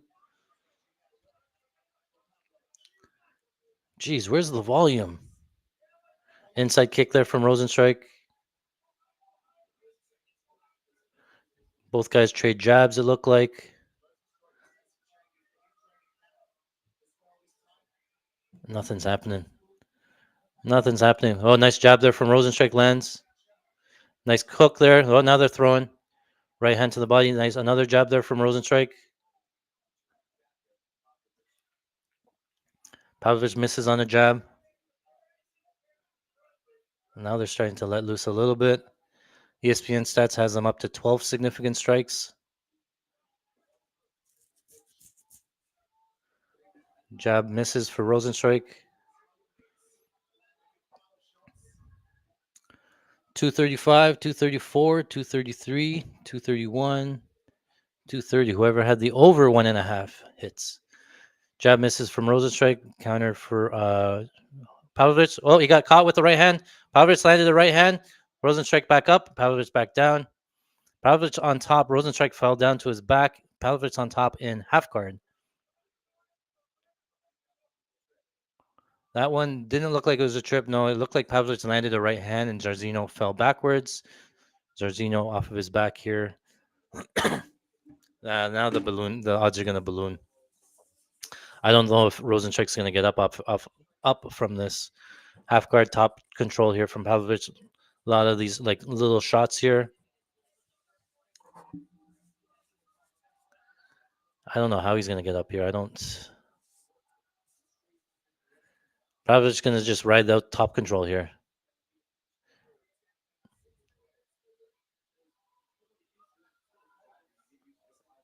Yeah, you can't come on. Yeah, Pavlovich minus 1200 live. I'm not touching any more live.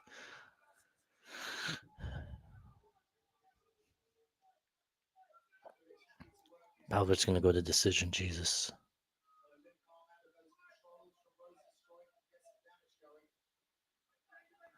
Couple of elbows here from Pavlovich. What happened here? They're going to show a replay. Rozenstruik goes for an overhand right. Caught him behind the ear. Yeah, it was like a push. I don't think he caught him. It looked like another off balance shot there. And now he's on his back. I don't think. Check the replay. I don't think he landed there. Rozenstruik threw an overhand right. It looked like it grazed the back of Pavlovich's his head, and then I think he fell off balance, and now he's bound his back. Looks like Pavlovich's going to ride out top control here.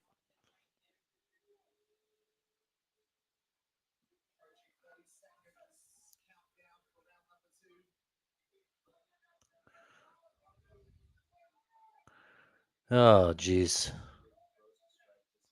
Well, Rozenstruik now is going to need something big into round number 3. Pavlovich winning the first 2 rounds there. A couple of big body shots there from Pavlovich.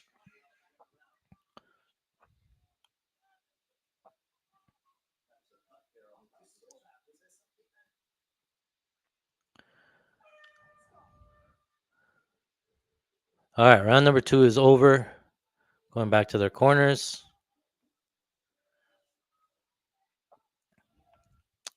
2,400 here for Pavlovich. Significant strikes. They have Rozenstruik at 13 on ESPN. So we need, 4 more strikes there?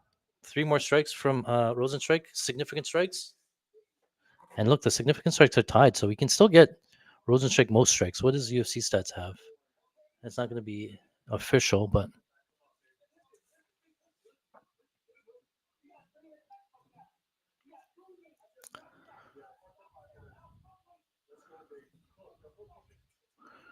round number 1, significant strikes was 11-7. Okay. All right, round number 3. Nothing we can do when Pavlovich's line gets steamed there. We tried to take a stab on the Rozenstruik at plus 600. I just thought it might be a little bit too wide. And then unfortunately, Rozenstruik falls down twice, gives Pavlovich top time. Robin said, "What is the odds on Pavlovich over 1.5 or over half a takedown?" I think I saw like plus 500, plus 600 or something. It was expected that nobody would grapple. I don't even know if those counted as takedowns, or slips. So I'd have to take a look at the numbers. Oh yeah, they gave Pavlovich on ESPN a takedown. So round three, Rozenstruik gonna have to come forward here. More volume, more urgency. Come on, man. You have to know that you're down 2 rounds.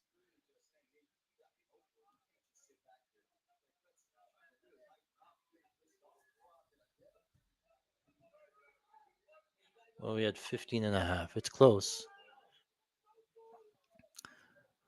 Rozenstruik trying to do the matrix rather than moving back and whatever. He's just trying to move his head around rather than using his feet to get out of range. A lot of staring at each other still. Where are these kicks? What's going on with Rozenstruik? Come on, guys. 4 minutes left in round number 3. Oh, could just throw that kick. Oh, landed a left hand there from Rozenstruik landed, but Pavlovich landed a left hand as well. This strike total is going to be so close. They're going to go to the decision and it's still going to be close. Unreal.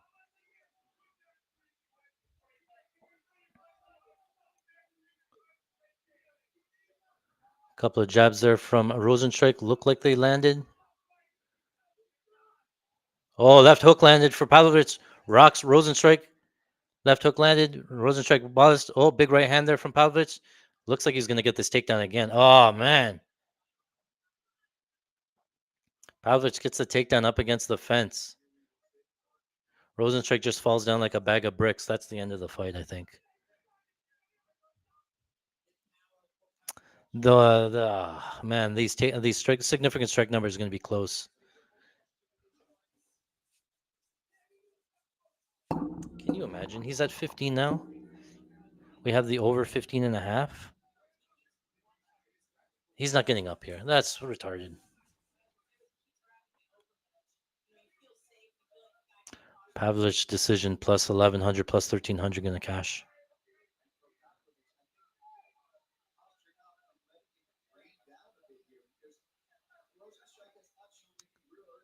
Rozenstruik balled up against the fence on both sides, not looking to wall walk, not opening the guard at all, just closing the half guard. Pavlovich just on top, just chest to chest.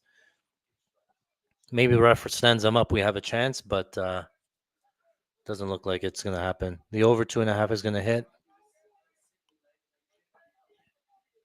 Rozenstruik flat off his back, not doing anything. Ref, stand them up. Come on.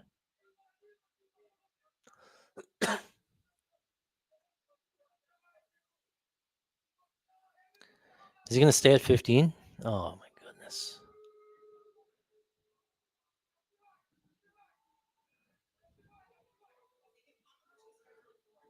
Total strikes, yeah, 13 after round number 2 on UFC stats. So there's a chance.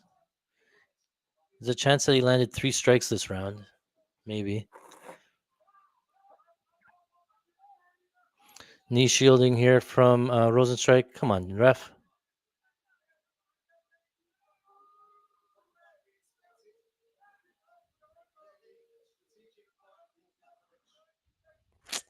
Still working the ground and pound here. The referee's just letting him go. He's just.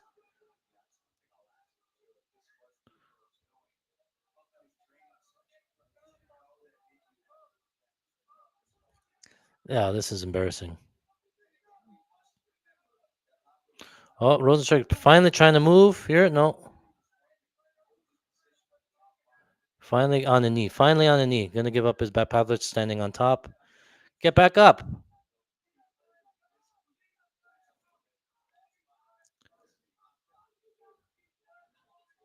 Trying to build a base. Yeah, he's done. How much time is left? Less than 40 seconds. Oh, Rozenstruik back up to his feet. Oh, now he's saying break. Yeah, good job, ref. No, they're broken off. Come on, more strikes. 30 seconds left. Rozenstruik, man. 30 seconds left. You're just standing here. Oh, he got caught again with the left hand. Uppercut. Throw an uppercut. Right hand, left hand just misses there. 15 seconds, Rozenstruik still looking at him. What's the worst that can happen? Oh, lead elbow there from Rozenstruik lands. Left hand.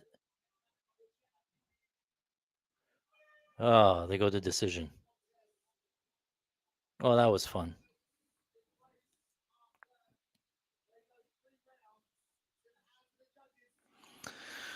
All right, so that looks like a 30-27. Sergey Pavlovich, congrats to those guys that laid the juice. Anybody have Pavlovich decision, let me know, because that was very sharp, I guess. The significant strike total is going to be very close, I think. I think we went over based on what I'm seeing here, but not the greatest. Let's do here.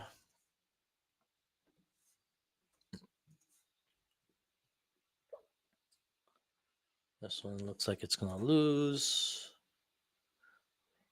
Strike decision only lose. Most significant strikes are going to be Pavlovich, right? Damn.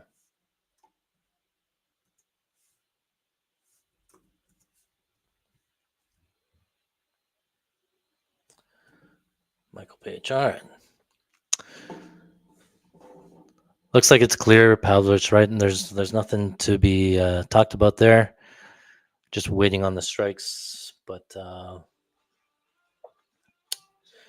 right. Moving on. Anybody had anything good? Anybody hit anything good there?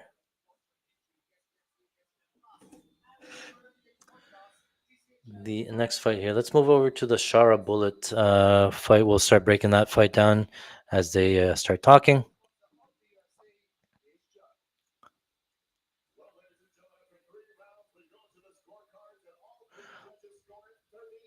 37, 30-27. No urgency from Rozenstruik. He has done that in the past. Rozenstruik being more tentative than I thought he would. Pavlovich not really pushing the pace more than I thought he would. Unlucky that Rozenstruik fell down and just he has no get ups from his back. That's a big concern going forward with somebody like Pavlovich can lay on top of you, and then you're having no get ups there. So Rozenstruik going to be a future fade. Oh, GSP in the crowd.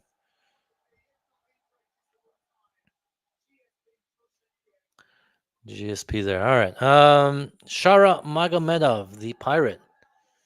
Oh, C-Rod is in there. Okay, Shara Magomedov, the pirate, one-eyed fighter, normally always fights in Saudi Arabia because he has one eye. He doesn't pass the state commission. He's not allowed to fight, so they normally always book him here in Saudi Arabia. That's why he gets fights. Overall, going to be a kickboxer, very light on his feet, using a lot of kicks here, right? Mostly a distance striker, 88% distance striking. Doesn't really want to go down to the ground. See 0 takedowns, 0 attempts. So no real strikes from the ground. Does work the clinch. Anytime you get in close, he'll look for the tie clinch. 12% of his strikes coming from the clinch. Distance accuracy pretty accurate here at 49% head strike accuracy, 42% head strike defense. Though he can be pretty hittable. He has a lot of front kicks, a lot of spinning kicks, things like that. But his striking defense is not great. Again, remember this: 42% head strike defense for Shara. Strikes landed against 90% of the strikes landed against. So most of his strikes, most of his strikes absorbed and strikes landed are going to be distance strikes there. And then leg kicks, he does go to the leg at 16% leg kicks, 96% accuracy. So that's going to be a weapon here against Michael Page, is the outside low kick, the low kicks from Shaw. One offensive knockdown, 0 attempts against. And then here you can see that we have offensive striking, 49%. And then you can see the round by round, 30 strikes absorbed, 30 strikes landed. Round 1, 33, in round 2, 28 in round number 3. So pretty consistent in terms of the output there. I think that some of the power drops off a little bit into the later rounds there, but defensive striking here from Charlotte looks pretty good. It looks like he's less hittable as the fight goes on. Absorbs only 24 strikes in round number 1, down to 14 in round number 2, 9 strikes in round number 3. So keep that in mind. So the offensive grappling, again, he's never attempted a takedown attempt in the UFC. I don't think he will here. The defensive grappling, though, wanted to highlight some of this. Michael Olejniczak got 3 takedowns. Chikoli wasn't able to get the takedowns there. But there is a definite hole for Chara. His weakness is the ground game. If you're going to fight him, you probably want to take him down to the ground. But that's not really who Michael Venom Page is. Let's see here. So when he's on top, most of the times he's in half guard. When he's on bottom, most of the time, 93% of the time, he was in full guard there. Moving over to the Michael Page side. Michael Page is going to be a problem, man. He's just a weird type striker. There's no comparables, and the stats don't really do it justice, but we'll talk about it briefly here. On the Michael Page side, he's going to be 1-1 in the UFC. Lost that last fight against Ian Gary, very close fight, and then beat Kevin Holland there. Over those two fights, he's also going to be a distance striker. 92% of his strikes coming from a distance. 75% head target at 57% head strike accuracy, so very accurate on the feet. 37% head strike defense. Also kicks the legs at 10% of the time, 70% leg kick accuracy, and bodies 15% target at 80% accuracy there. So 0 knockdowns offensive, 0 knockdowns against, but only, again, the 2 fight sample size. Fought some decent rank competition, Ian Gary and Kevin Holland, right? Takedown defense, a lot of guys have tried to take down Michael Page. 10-4, Ian Gary have 2 grapples. So let's quickly touch on the striking output. So Michael Page, over those 2 fights, averages landing 10 strikes in round 1, 12 strikes in round number 2, and 10 strikes in round number 3. So I'd put that as a caveat, but again, he's averaging these strikes. But again, there was a lot of grappling in the Ian Gary fight, some control time in the Kevin Holland fight, and I'll touch on that briefly. Strikes absorbed by round, only 7 strikes absorbed in round number 1, 13 in round number 2, and 5 strikes absorbed in round number 3. Michael Page, very, very hard to hit. And so one thing I wanted to talk about, okay, offensive grappling. I don't think Page is going to grapple. If he wanted to, I think he could. That might be an option for him to take a look at. I know his takedowns at plus 300, I think, for 1 takedown. It wouldn't surprise me if he got one. We just saw Pavlovich get a takedown, right? So wouldn't surprise me here. So I wanted to talk about some of the defensive grappling here for Michael Page. So in the Ian Gary fight, right, he gave up 2 takedowns against Ian Gary. You can see the control time against. 232 seconds of control time against, given up to Gary, 116. To me, I thought that Kevin Holland, I thought that against Ian Gary, I thought that Michael Page won the striking exchanges. It was Ian Gary that needed the takedowns and the grappling to really steal the fight, steal the win there. So Ian Gary, not a bad striker. Kevin Holland, not a bad striker. And I thought Michael Page outlanded them at a range. Kevin Holland has a decent chin, and Michael Page rocked him a bunch of times with spinning back elbows, right hands, things like that. So this fight's going to come down to 2 kickboxers, right? Kickboxers on the outside. I think the outside low kick for Chara going to play a difference. If he can get the outside low kick game going, then that's going to be a way to slow down Michael Page. But Michael Page is distant. He stays way outside of kicking range. Very hard to hit as well. He's in and out. He has that long karate bladed stance, right? So I think, and Michael Page talked about it in the promo, that he's fought a lot of guys like Chara, right? He's a kickboxer by trade, Michael Page. He's fought a lot of guys that can kick, right? It's just Michael Page has a different kickboxing style that I don't think Chara Bullet has seen and has to deal with. The guys that Chara Bullet has fought more stationary, doesn't even move back, right? So they're more sitting targets. They like to stay in kicking range, where Chara sort of excels. So he's sort of got to fight his game in those fights here. Whereas this fight, Michael Page also wants to sit in kicking range, throw his long range weapons, and counter the kicks. So I think the line's a little bit wide. I think Michael Page on the money line is the way to go. I know, he's moving up in weight. So that's a concern. And I know the fight's in Saudi Arabia, but that's because, again, Chara Bullet can't fight anywhere. They're trying to really promote him. I get that. I think Michael Page is just a tough out, right? And I think it could be a staring contest. So Michael Page by decision. I think both guys can go. I think both ways can go to decision. I think the significant strike. What I did here is on. So I have Michael Page money line. I got him around plus 150-ish. I did get on Bet365. It was Michael Page 25 significant strikes and then to win as plus 260. So I was looking at Michael Page to win by decision as plus 300. On Bet365, it was like Michael Page to win and 25 significant strikes. it's at plus 270-ish, right? So we're almost getting the decision price, but he only needs 25 significant strikes. Again, I think it's going to be a striking affair. It's going to be less grappling than there was in the Ian Gary fight. I think that the kicks at range are going to add up. So I think, I think the Michael Page can land a lot of significant strikes here. Rack up those strikes there, and I think he's going to win because of the movement. I think it's going to make it awkward. We'll see. We'll see. Let me know. I'm just trying to load up some alternate significant strike props here. So yeah, I have 25 already. 50 plus here at DraftKings, not great. Anytime you have one way lines here, let me show you here.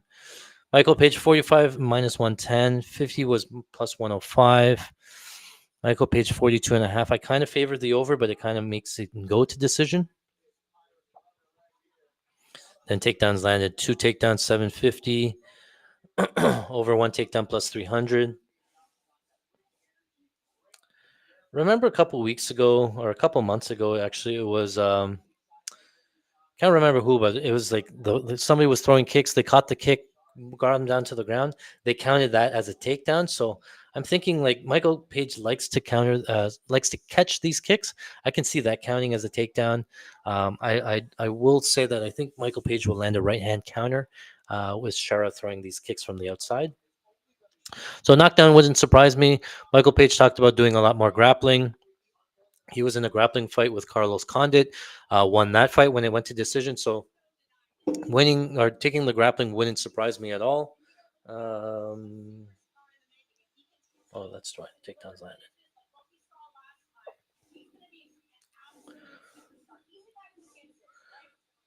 Let's go 1 takedown plus 300. Let's try to get it.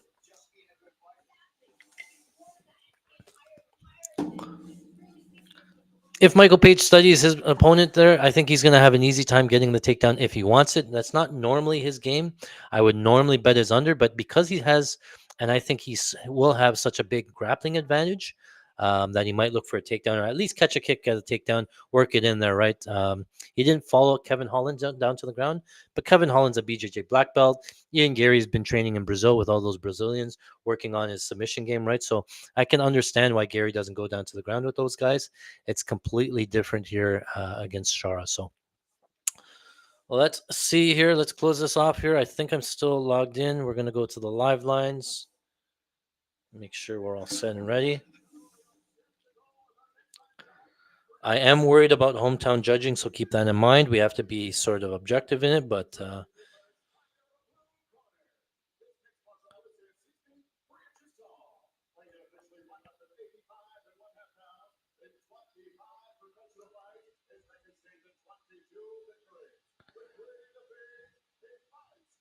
I think we'll know fairly early how this fight's going to play out.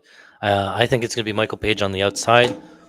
Both guys on the outside really just staring at each other for a while, throwing a lot of kicks. And then Michael Page just working on his timing. He's going to take the first round to sort of figure him out. And then I think he's going to tee off and land some big strikes coming in.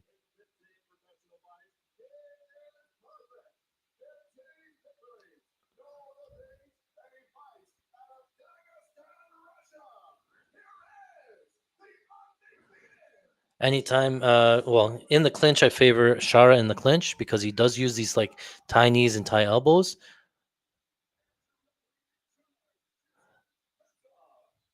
Cristiano Ronaldo is in the crowd on the announcer desk. All right, Michael Page. Going to load up a Michael Page live betting just in case we see something. Round 1, they're off. All right, I didn't update the names, but they're off. Round 1. All right, Michael Page doing that bladed karate stance in the white. Shara on the light on his feet in the black. Watch these kicks here.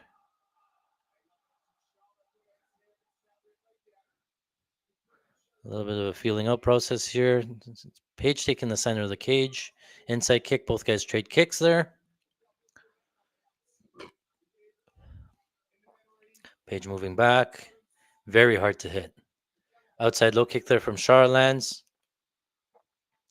But Michael Page can strike from both sides. He'll switch to southpaw if he needs to. So I'm not too worried. Outside kick again there from Shara.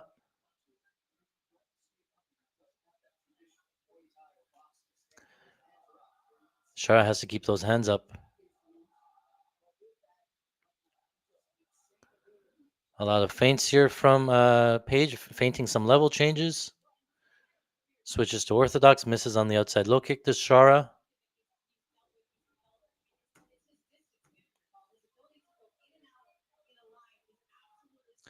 Jab just misses there from Page.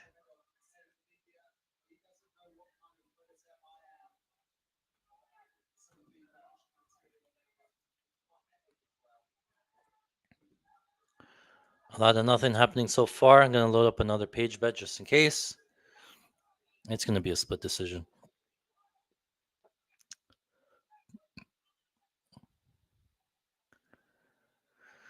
Shara sort of afraid to engage. A lot of front kick there. I think Page landed a jab. Outside low kick misses there from Shara. Nice right hand there from Page. Gets the push down. Doesn't follow it up. Pushes Shara off balance, but they're back up to her feet. 3 minutes and 8 seconds left in round number 1. Outside kick there from Shara misses. Such a bladed stance for Michael Page. It's very hard to check the outside low kick because it's the knees facing the other way. But so far, Shara, he's landed a couple of those outside kicks. Anytime he switches to orthodox. Oh, big right hand just missed for a Page. Page in on a takedown. Takedown attempt. Page with the body lock. Knee shield here from Shara. Page looking for a takedown attempt.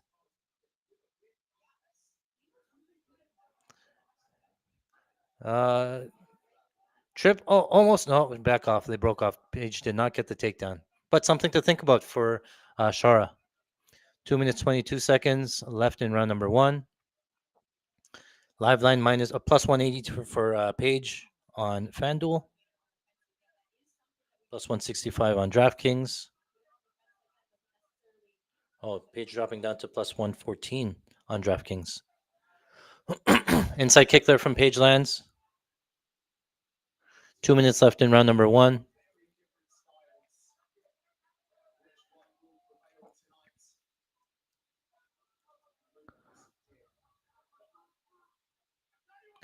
Oh, trying to throw right to the body. Shara looked for a counter right elbow when Page was coming in. Where's this lead front kick?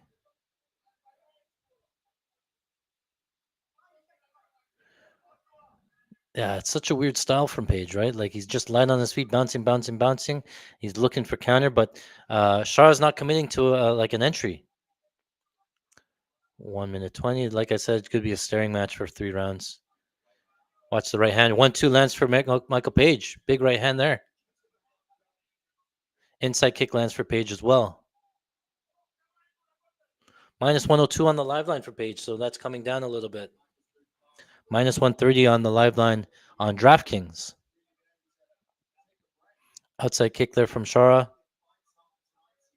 Right hand lands again for Page.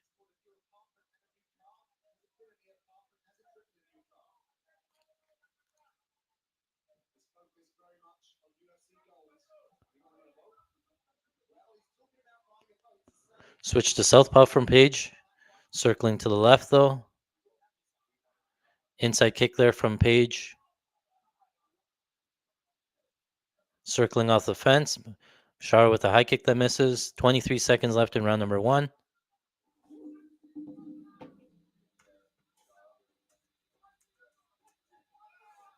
Nice jab there from Page as well. Circles off. Spinning back fist. Misses there from Shara.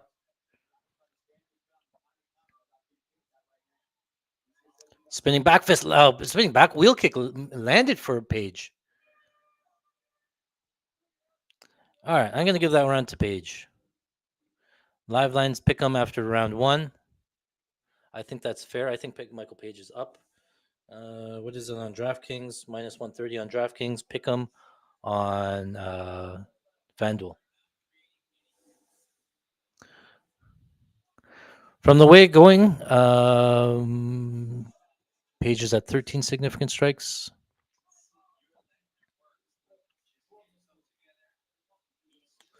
I want to take Page, but I'm already on his money line. I'm already on the 25 plus strikes on the money line.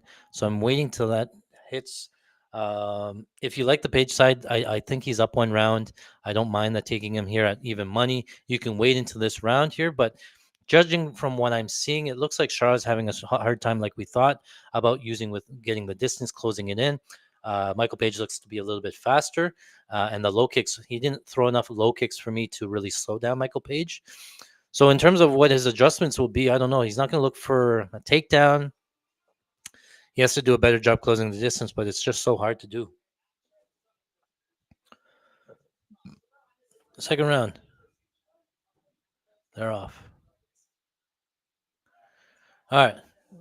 Orthodox versus Orthodox. Page lands a big right hand again. It's very long with that right hand. Jumping front kick there from Page lands. I'm going to live bet him. I'm going to live bet Page minus 118 for a unit. I think he's up around now. The right hand lands. Oh, wobbles. Shara got it in minus 112 for a unit. He landed the right hand, wobbled Shara again with another big right hand. So that's two right hands early from Page, and I think he won round one. So I'm going to take the even money. He's already ahead in this round, and Shara hasn't made any adjustments yet to really close that distance. So I took another unit at minus 112 live.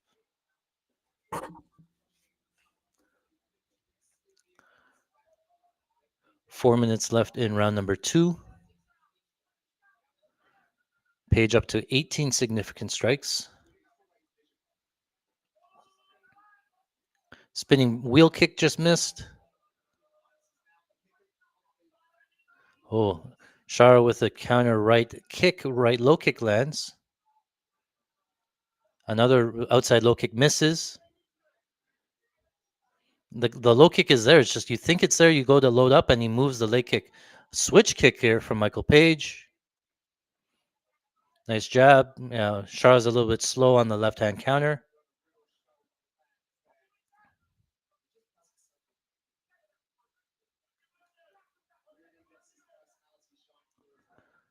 Still looking to look. Not much happening here in the second round just yet. Page still on the outside. A lot of what we saw in the first round. Page in and out, backing up. Lands a right hand again. Clinch here in the middle of the cage. Come on, a takedown would be sweet. Page looking to clinch. Black breaks off the clinch. Side kick there from Shara.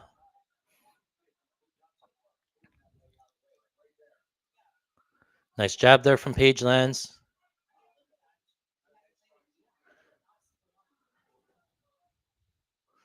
Page is winning the significant strike battle so far.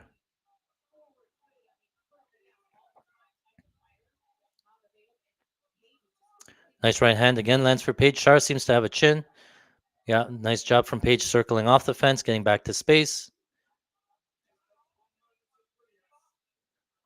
When he backs up on the fence, I get a little bit wary, but he's good. Backing up against the fence in southpaw now. Jumping knee from Page.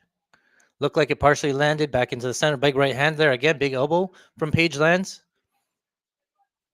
What is he live? Now it's minus 310 live. Yeah, so we did good getting the even money there.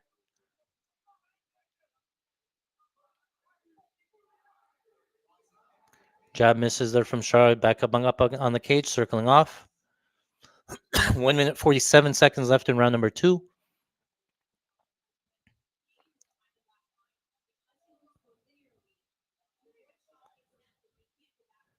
Shara looking for some answers, but having a hard time committing to a shot. Not sure how to deal with the distance. Nice job. Shara has abandoned the outside kicks again. You haven't seen him throw those kicks anymore, but he is pressuring forward now. More lateral movement from Page.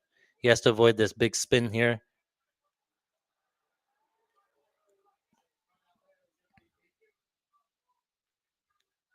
He's at 25 significant strikes on ESPN, so that's good. 26. See, with 6 minutes left in the fight still. So if he gets a knockout, I think we're still good. Spinning back fist there from Page lands. 50 seconds left in round number 2. Nice jab there from Page. Jab misses there from Shara. Tie clinch for Shara. Double underhooks from Page.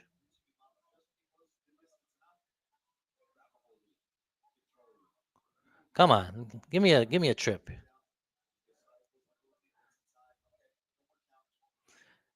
Page clinching double unders here against the fence. There's about 25 seconds left here in round number 2. Come on, drag him down. Drag him down.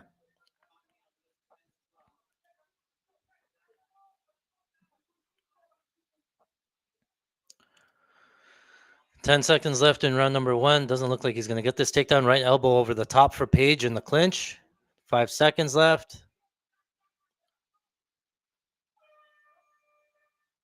All right. Looks like Page is up 2 rounds.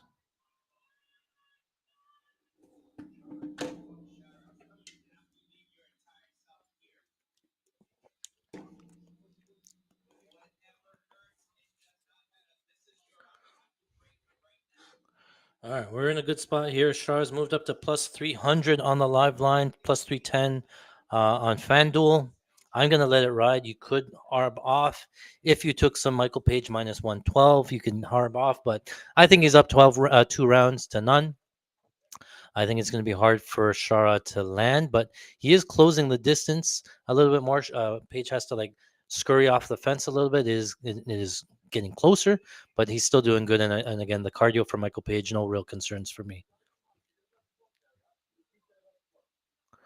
ESPN has 29 significant strikes for Michael Page, so that's good.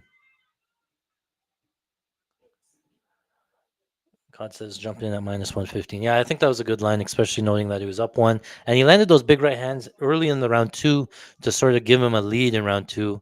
I didn't really see any adjustments for Shara to be made. He's going to have to land something big, a double spinning back fist, a wheel kick, something like that. But those are low percentage chances, especially on somebody that moves like Michael Page. Outside kick there from Shara. Whoop, the round 3 started. Okay, my corner. This timer's off about 10 seconds. Inside kick there from Shara. Inside kick there from Page. Jumping jab from Page.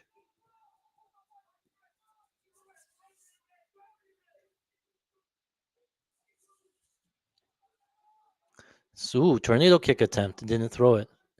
Nice jab there from Page again.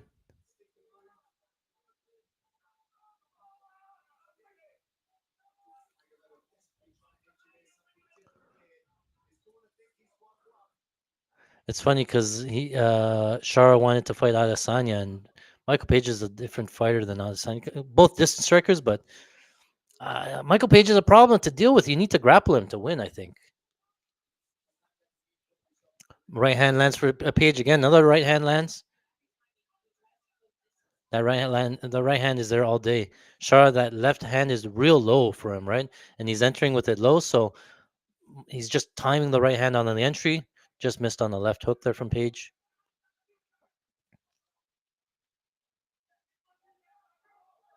Another big right hand. Clinching. Come on, take down. Double under here, middle of the fence. Elbow over the top for Page. Watch this lead elbow. 1-2 lands for Page. Oh! Shara tried to throw a knee. It looked like he was going to fall off balance.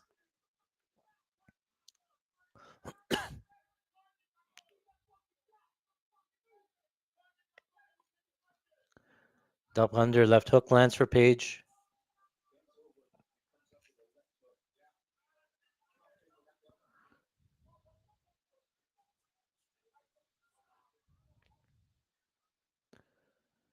How much time left here? It looks like the over 2.5 is coming close. About 245, 236, 234, 233. Jumping knee just missed for Page in the clinch. 29. Looks like the over 2.5 is hit. Whoever had the over 2.5. Clinching here against the fence. Shara's on the inside. 50-50 out against the cage. Michael Page doesn't learn any trip takedowns here at all. Watch these elbows in close. Shara's working some knees here. Tie clinch here from Shara. Page pushes him off.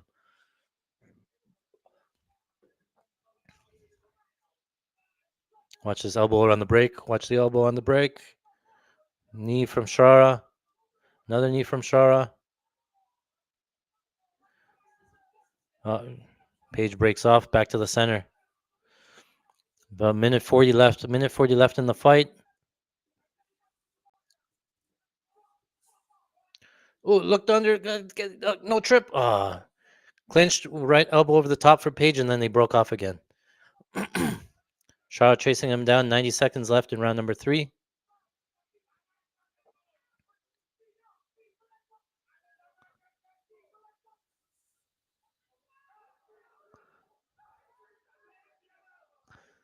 One, two there from Shara. Oh, Shara lands. 1 minute left in the fight. Shara's still coming forward, though. This is going to be the dangerous part here. Kick from Page. Jumping knee there from Page. What's the live line here? They're off the board, most of them. Nice right hand there from Page lands. What? Big swing and a miss there from Page. 42 seconds left.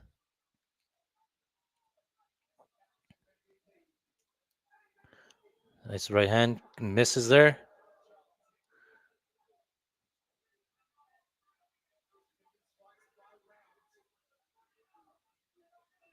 Jumping knee attempt again. Clinching in there. I should have went a lot heavier on Michael Page. It went exactly as we expected. 15 seconds left. That right hand is spinning back kick, up kicks here from Page. Page on bottom. He's tried to spin and he fell down off his back. Page with a triangle attempt. He has a triangle locked in. What, 10 seconds left? Oh, he had the triangle locked in. Goes to the scorecard. So that's going to be 30-27 Page. I'm kicking myself for not going harder, but we got I guess we got the money line. I think we hit that significant same game parlay. That's good at least. Over 38.5 significant strikes. Yeah, that probably wins too. Oh, what? Oops. So that was a nice win. Let me see here.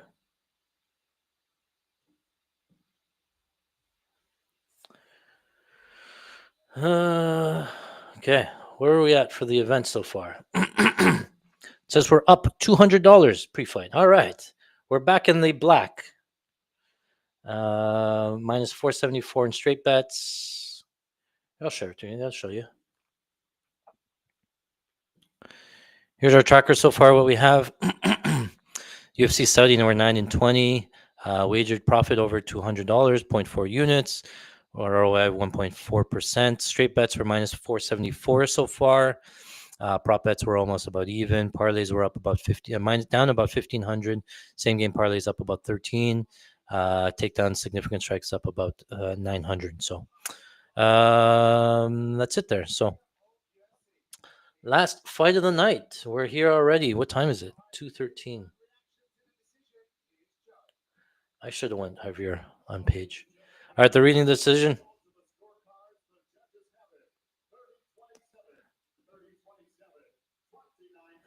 Wow, one judge gave him 29-28. 30-27, 30-27, 129-28 for Michael Venom Page.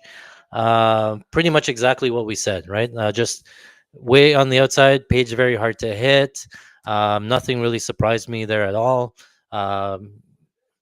Looked at the low kicks there. What does he have? Oh, a ring.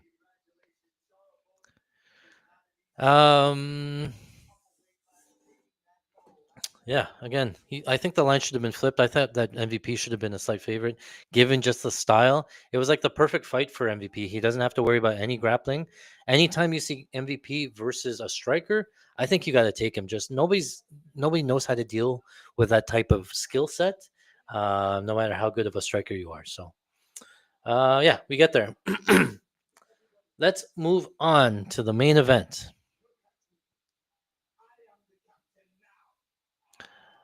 Michael Page. All right, moving on. Nassourdine Imavov. I'm going to call him your typical French striker, 7-2 in the UFC. Most of his strikes coming from a distance, 70% of distance strike. He does work in the ground game. He does work in the clinch. I do like his clinch game. 70% of his strikes coming from the clinch. Going to the head at 78%. At head strike accuracy of 49%. So very accurate as well. 15% towards the body, 7% towards the leg. So he does work in his kicks, 87% kicking accuracy. Overall head strike defense, 32% head strike defense for Imavov, 76% leg kick defense there. One knockdown in the UFC, zero knockdowns against. I do want to touch on the Imavov takedowns, offensive takedowns. Overall, he's attempted 25 takedowns, allowed are successful on 9 of them, 36% takedown accuracy. So for about 183 seconds of control per takedown. Takedown defense, I don't think Izzy's going to do any offensive takedowns, so I'm just going to leave the takedown defense. Let's go into the striking accuracy of Imavov. So we have seen him go a couple of longer fights. I think he was in a 5-round fight against Jerry Cannonier. He was in a 5-round fight against Roman Dolidze, Sean Strickland. So he does have some 5-round fight experience. Some people talk about him slowing down a little bit, so just keep that in mind. In terms of the volume thrown by round, it does trend up as the fight goes on. 18 strikes landed in round 1, 22 in round 2, 26 landed in round number 3. 19 in round 4 and 27 in round number 5 there. So it does trend up in terms of his volume thrown. The kicking game of Imavov, he can bring it out, right?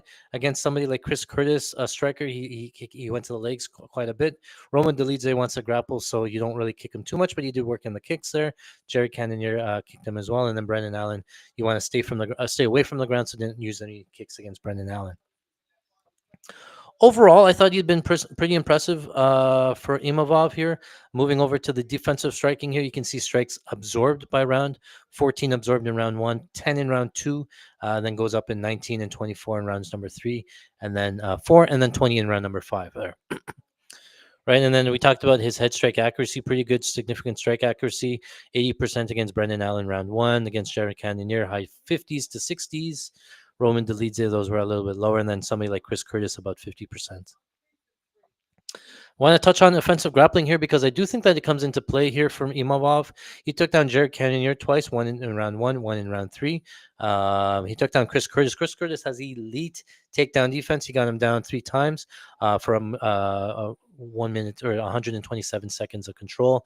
He did have a sub attempt here against Chris Curtis here as well. Takes on Joaquin Buckley twice. Again, Buckley has some decent takedown defense. Edmund Tervazian, he took down 4 times. Jordan Williams, he took down as well there, right? So he does have some fights against strikers where he does have takedown attempts, right? He didn't attempt any against Sean Strickland, which was kind of surprising, but then he attempted 4 against Chris Curtis, attempted 3 against Jared Cannonier. So he can work it in. I'm just not confident enough that he does it proactively. Let's talk about the time stuff here. This stuff is let's go over to the Adesanya side. Israel Adesanya, former champion. It doesn't show up on the stat sheet, but everybody talks about it. Everybody can see it. It looks like, Izzy's just like he's losing a step a little bit. He's fading a little bit. He doesn't really look the same that he used to look. But let's talk about the numbers here. We have a big sample size for Israel Adesanya. He's going to be your distance striker. 92% of his strikes coming from a distance, only 3% on the ground, 5% in the clinch. So given his way, he'll stand at distance all day, just like Michael Page, and throw these kicks and punches at range, avoid the ground, right? So overall head target goes to the target at 68% of the time, 35% head strike accuracy. Body 15% of the time at 69% accuracy, and 17% leg target. He can work in some leg kicks. He does have 13 knockdowns offensively, but only been knocked down once. So that's a pretty good knockdown ratio. Head strike defense of 34%, body strike defense of 73%.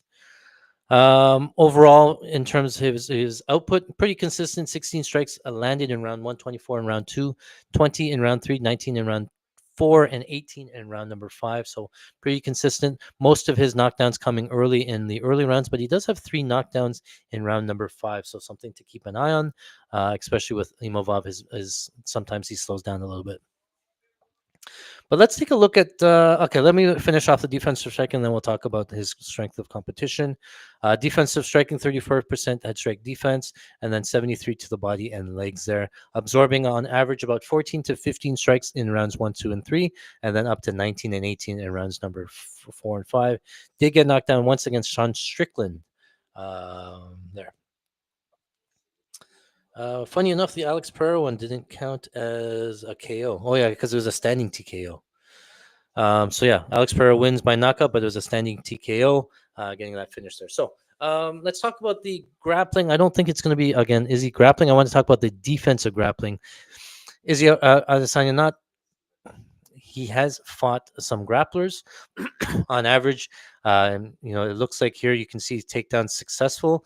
As the fight goes on, the takedowns become more and more easy. He only allows 0.2 in round 1, but then it gets up to 0.4 in round 2, zero 0.5 in rounds 3 and 4. So the grappling here could be the upside. We saw Dricus Duplessis. He fought. Attempted 9 takedowns, got Izzy down 4 times. Right, Dricus not really a grappler. He does have some wrestling and strength, but he's not really a grappler. Neither is Imavov, so it's somewhat comparable. Sean Strickland's not going to grapple. Alex Pereira's not going to grapple, but he still get Izzy down 1 time. Jared Cannonier's not going to really grapple. He did attempt a couple. Robert Whitaker is probably the best grappler he's fought. Robert Whitaker getting him down 4 times in that fight. Marvin Vettori also getting Israel Adesanya down 3 times in that fight. So none of these guys are real grapplers. Imavov's not really a grappler either, but that's why I think that Imavov could have some success given his track record of who he gotten takedowns against. I think that he can work some of these takedowns on Izzy if he needs to. Okay. Let's talk about some of these lines. You guys are asking me about same game parlays and stuff. So let me take a look, see if I can find something exciting or for us to look at. Okay, let me just log back in here. All right. FanDuel's locked in. What's going on here? Why does this one go over here? What the hell? This one's moving back over here. All right. Sigma says, what do you think of same game parlay with Izzy most strikes, decision, and tied knockdowns? Okay, just by looking at it, if I had to guess what the line should be, Izzy most strikes probably about minus 120. Izzy decision tied knockdowns. Tied knockdowns was like plus 200. I would think I would need at least plus 400 for that. And I think that they're going to give you less. I think the significant strike lines should be pretty equal. I'm not saying that Izzy should be a favorite to win the significant strike battle. I do think that tied knockdowns make sense. Yeah, it's about plus 400, right? So you said plus 400. That's about where I thought it should be. I'm not racing to get on my seat for it. I think it could be a little bit higher, considering it's a 5-round fight. But again, I guess you don't need a winner for that one, so it makes it okay because you just have fight goes, and the fight is favored to go to decision. So,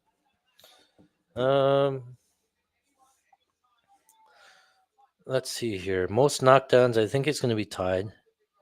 You're asking me who do I have? Oh yeah, who do I have? I have Imavov. Okay, so I'll show you this thing. Yeah, this is what I do for my fights here. This is my tracker. Easy Imavov. This is how I have the fight broken down. Okay. I think it's about 55-45. I think about Pick'em. I have Imavov slightly favored at 55%. I think Israel Adesanya can win by KO about 15% of the time. I think he wins the decision about 30% of the time. Imavov to win by TKO, I have same thing as Izzy, about 15% of the time. He's more front loaded. I think Izzy's more late into rounds 3, 4, 5. I think Imavov submission, I have it at plus 1200. I think that's live. He can get a submission. Remember, Israel Adesanya got insta-tapped by Dricus. He got the takedown. Dricus got the back. Izzy did nothing to defend it, and Dricus got the rear naked choke. Imavov does have a couple of submissions. He does like to take the back. I think he got the back of Chris Curtis there. So I like the sneaky play of Imavov by decision at plus 1200. And then I think his decision win equity is pretty close to Adesanya as well at 30%. Overall, just because of the added submission equity, I think Imavov should be a slight favorite. I think he's minus 122. The current line was minus plus 155 ish or plus around there. So in terms of Kelly bets, I think that the value lies on the Imavov side. Can Izzy win? Sure, 55-45. Of course, he can win, but I just think I think that Izzy should be around plus 100 to plus 122. He's minus 177. I'm not looking to lay the juice. So there. Fight goes to decision. I think it goes to decision more often than not. I said it should be around minus 150. It's currently minus 175. I like the overs if it's going to get there. If to not to finish inside the distance, I think it should be plus 150. We were only getting plus 130, so I didn't play anything there. And then I talked about the submission only line. You could look at the Imavov submission only line. That's not a bad choice because I think all the submission equities from Imavov, I think it's minus 300. Decision win equity, I think it's about the same. And then inside the distance, because the sub equity is there, I have a little bit of Imavov inside the distance only. So if we go here, I'll show you here. Here's all our tracker. The last one here is just Imavov. We have a plus 144 for 2 units, $1,000. We have Imavov submission at plus 1,200 for $100, and then we have Imavov inside the distance only at minus 105. So keep that in mind when I'm live betting. I might try to arb off because I think Imavov should have some success early. So if I can get like Israel Adesanya at plus 300, like after round 1, I'll take it because I do think that Israel Adesanya could come back into the later rounds. And then I just want to be able to free roll. So, yeah, okay. I don't know. I don't see anything else here in terms of same game parlays. What else did you guys said? If you add Imavov most takedowns, it's plus 500. Yeah, it's not enough, right? Because you only had plus 400 originally. And then to go from plus 400 to plus 500, it's like adding like a minus 500 leg. And because it's a three-way, I'm just not convinced that Imavov is going to grapple. And so now you need Imavov most takedowns. If he doesn't grapple, you lose that. I don't think it's worth it to add that additional leg to get it to plus 500, considering it was plus 400 already. But yeah, if I had to guess here, something spectacular, let me see. If you do like tied takedowns, tied knockdowns, go to the decision, it's plus 1,000. I think that's live, considering that he didn't try to take down Strickland. I think again he has a grappling advantage if he wants it. I just don't know if he's going to do it. So, Imavov. So that's not bad. I'll try that. We're gonna do tied knockdowns, tied takedowns. Imavov to win a decision. I got a parlay boost here, 33%. What's the max bet? $100. Max wager $100. All right.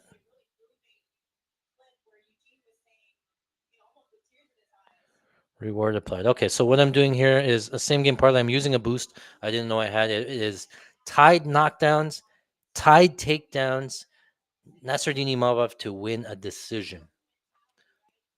I got plus 3,700. I put $100 on it. It was plus 2,800, so you guys know. And then I added a 33% boost to get it up to plus 3,700. I'm playing it because of the number 37-1. I'll take it. You're getting 2 strikers in a 5-round fight. We talked about how durable Izzy is. We're talking about no knockdowns for Izzy. Again, he's only been knocked down once on paper. So we're getting tied knockdowns and we're getting tied takedowns. If Imavov doesn't want to grapple, I think it could be tied takedowns. And then you're getting Imavov decision, which I think is the right side. At 37-1, 38-1, it was a no-brainer for me. I'll play it. And then if he goes for the takedowns, I'm fine with it because it means that the submission could be live or things like that. So what do you have here? I think I'll play Izzy for most strikes and tied knockdowns for plus 290. That's not bad.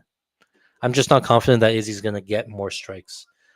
He's a little bit tentative, right? If you take a look, they're in the octagon there, but Izzy's been outstruck in a lot of his fights, actually.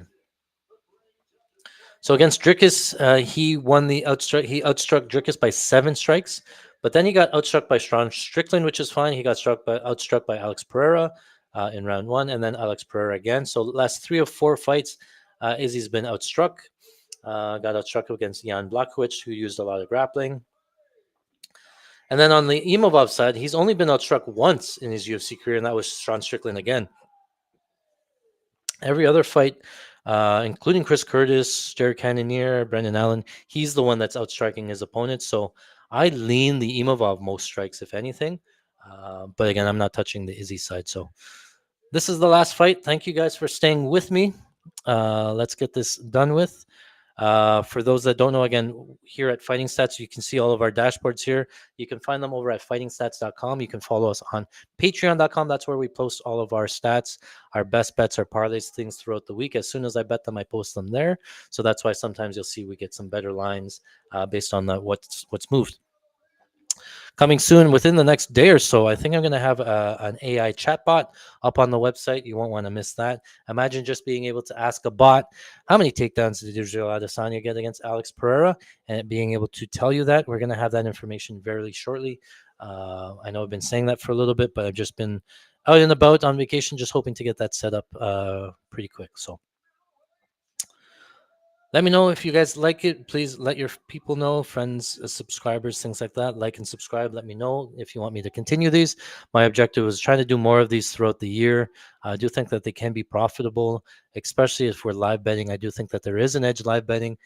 Today hasn't been the greatest live betting. We got some in that last fight there. I think we're close to even, but we'll pull away. We'll hit one of these big ones coming up soon. Don't worry about that. All right, so Izzy's going to be in the red.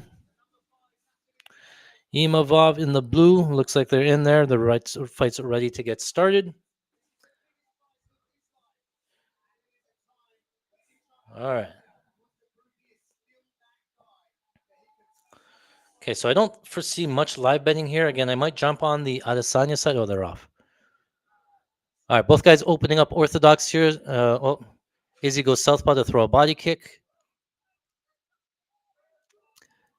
Both guys throw kicks there. Switch from back to orthodox for Adesanya. Outside low kick from Imavov. Inside kick there from Izzy. Outside low kick from Izzy.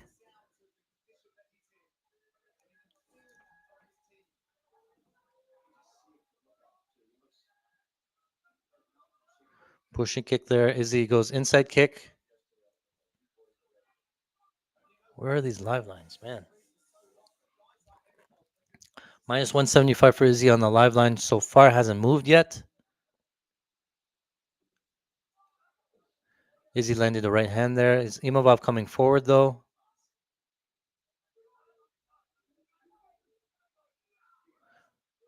Imavov lands a left hand. Izzy goes high.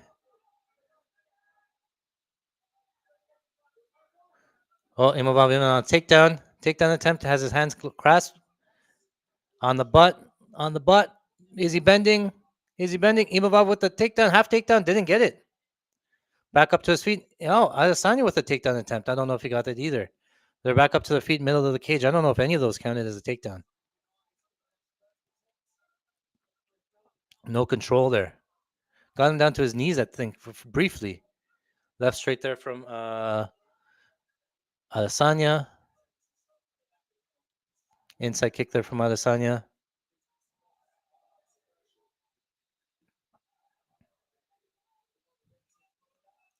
Outside kick from Adesanya lands. Keep an eye on that outside kick because he landed a couple of those. 3 minutes left in round number one. Big left hand misses. Imavov clinching. Getting the clinch. No, Izzy breaks off. So Imavov is looking to grapple here, just can't get the takedown.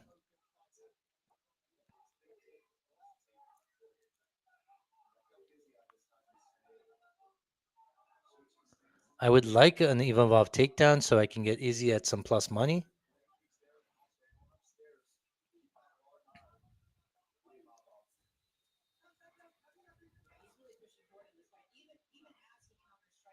Forgot to take some Izzy round 3, 4, 5.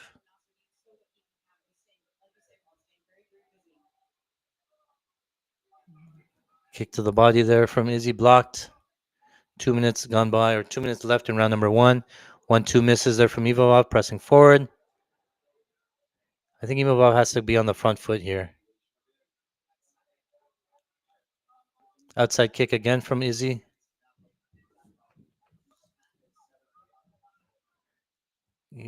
Coming in close for Imavov, clinching. Is he landing some punches in the clinch?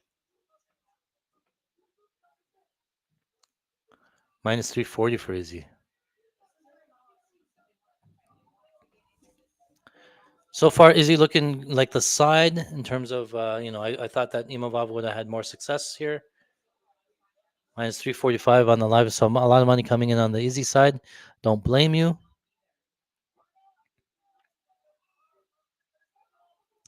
I'd like to see more kicks from Imavov. Oh, big uppercut lands for Imavov. Landed up the middle. Rocked him. Oh, now they're throwing Izzy backed up on the fence. He rocked him, but Izzy didn't go down. Imavov landed a big right uppercut. Shoots in for a takedown. Doesn't get the takedown. Up against the fence. Imavov looking for a double leg under the butt. Doesn't look like he's going to get it. Up too high. Yep, he's up too high. Clinching up against the fence here, though.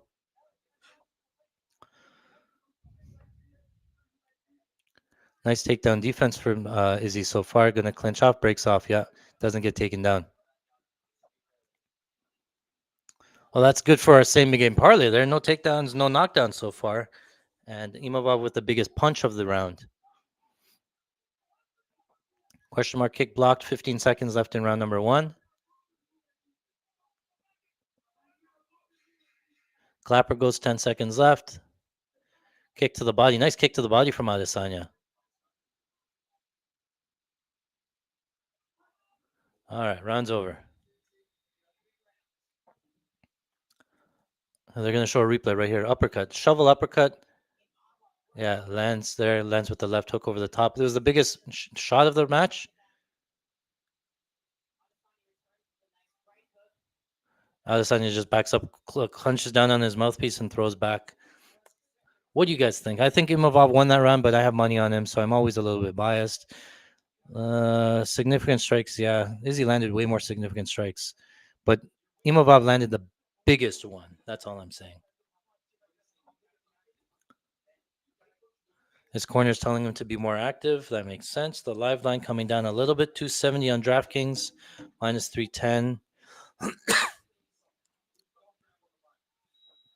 Am I giving too much credit to this big shot? That it's not going to be Adesanya or Imavov round?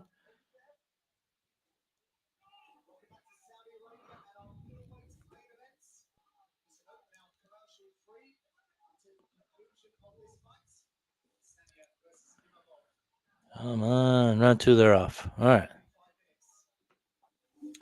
270 on the live line. No takedowns yet. Nice jab there from Izzy. Outside low kick there from Izzy.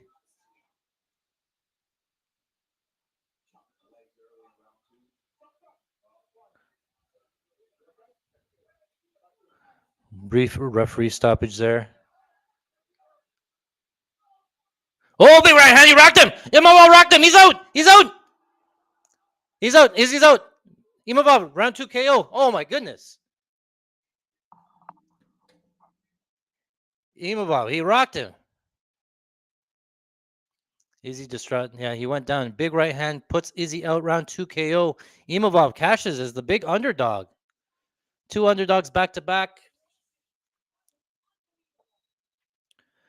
Looks like significant strikes. So I think Adesanya wins significant strikes, but Imavov with the KO there, right?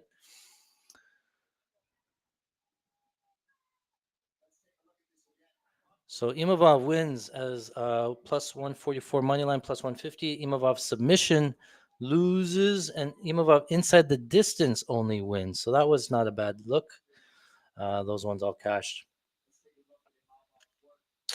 Anything else? I didn't. I had that same game parlay. Otherwise, I think that was it. I didn't have any other strike props, takedown props. Overall, let's see results. I've been tracking them as we go. Caught him with a right hand clean. All right. Overall, 11 and 21 on the day.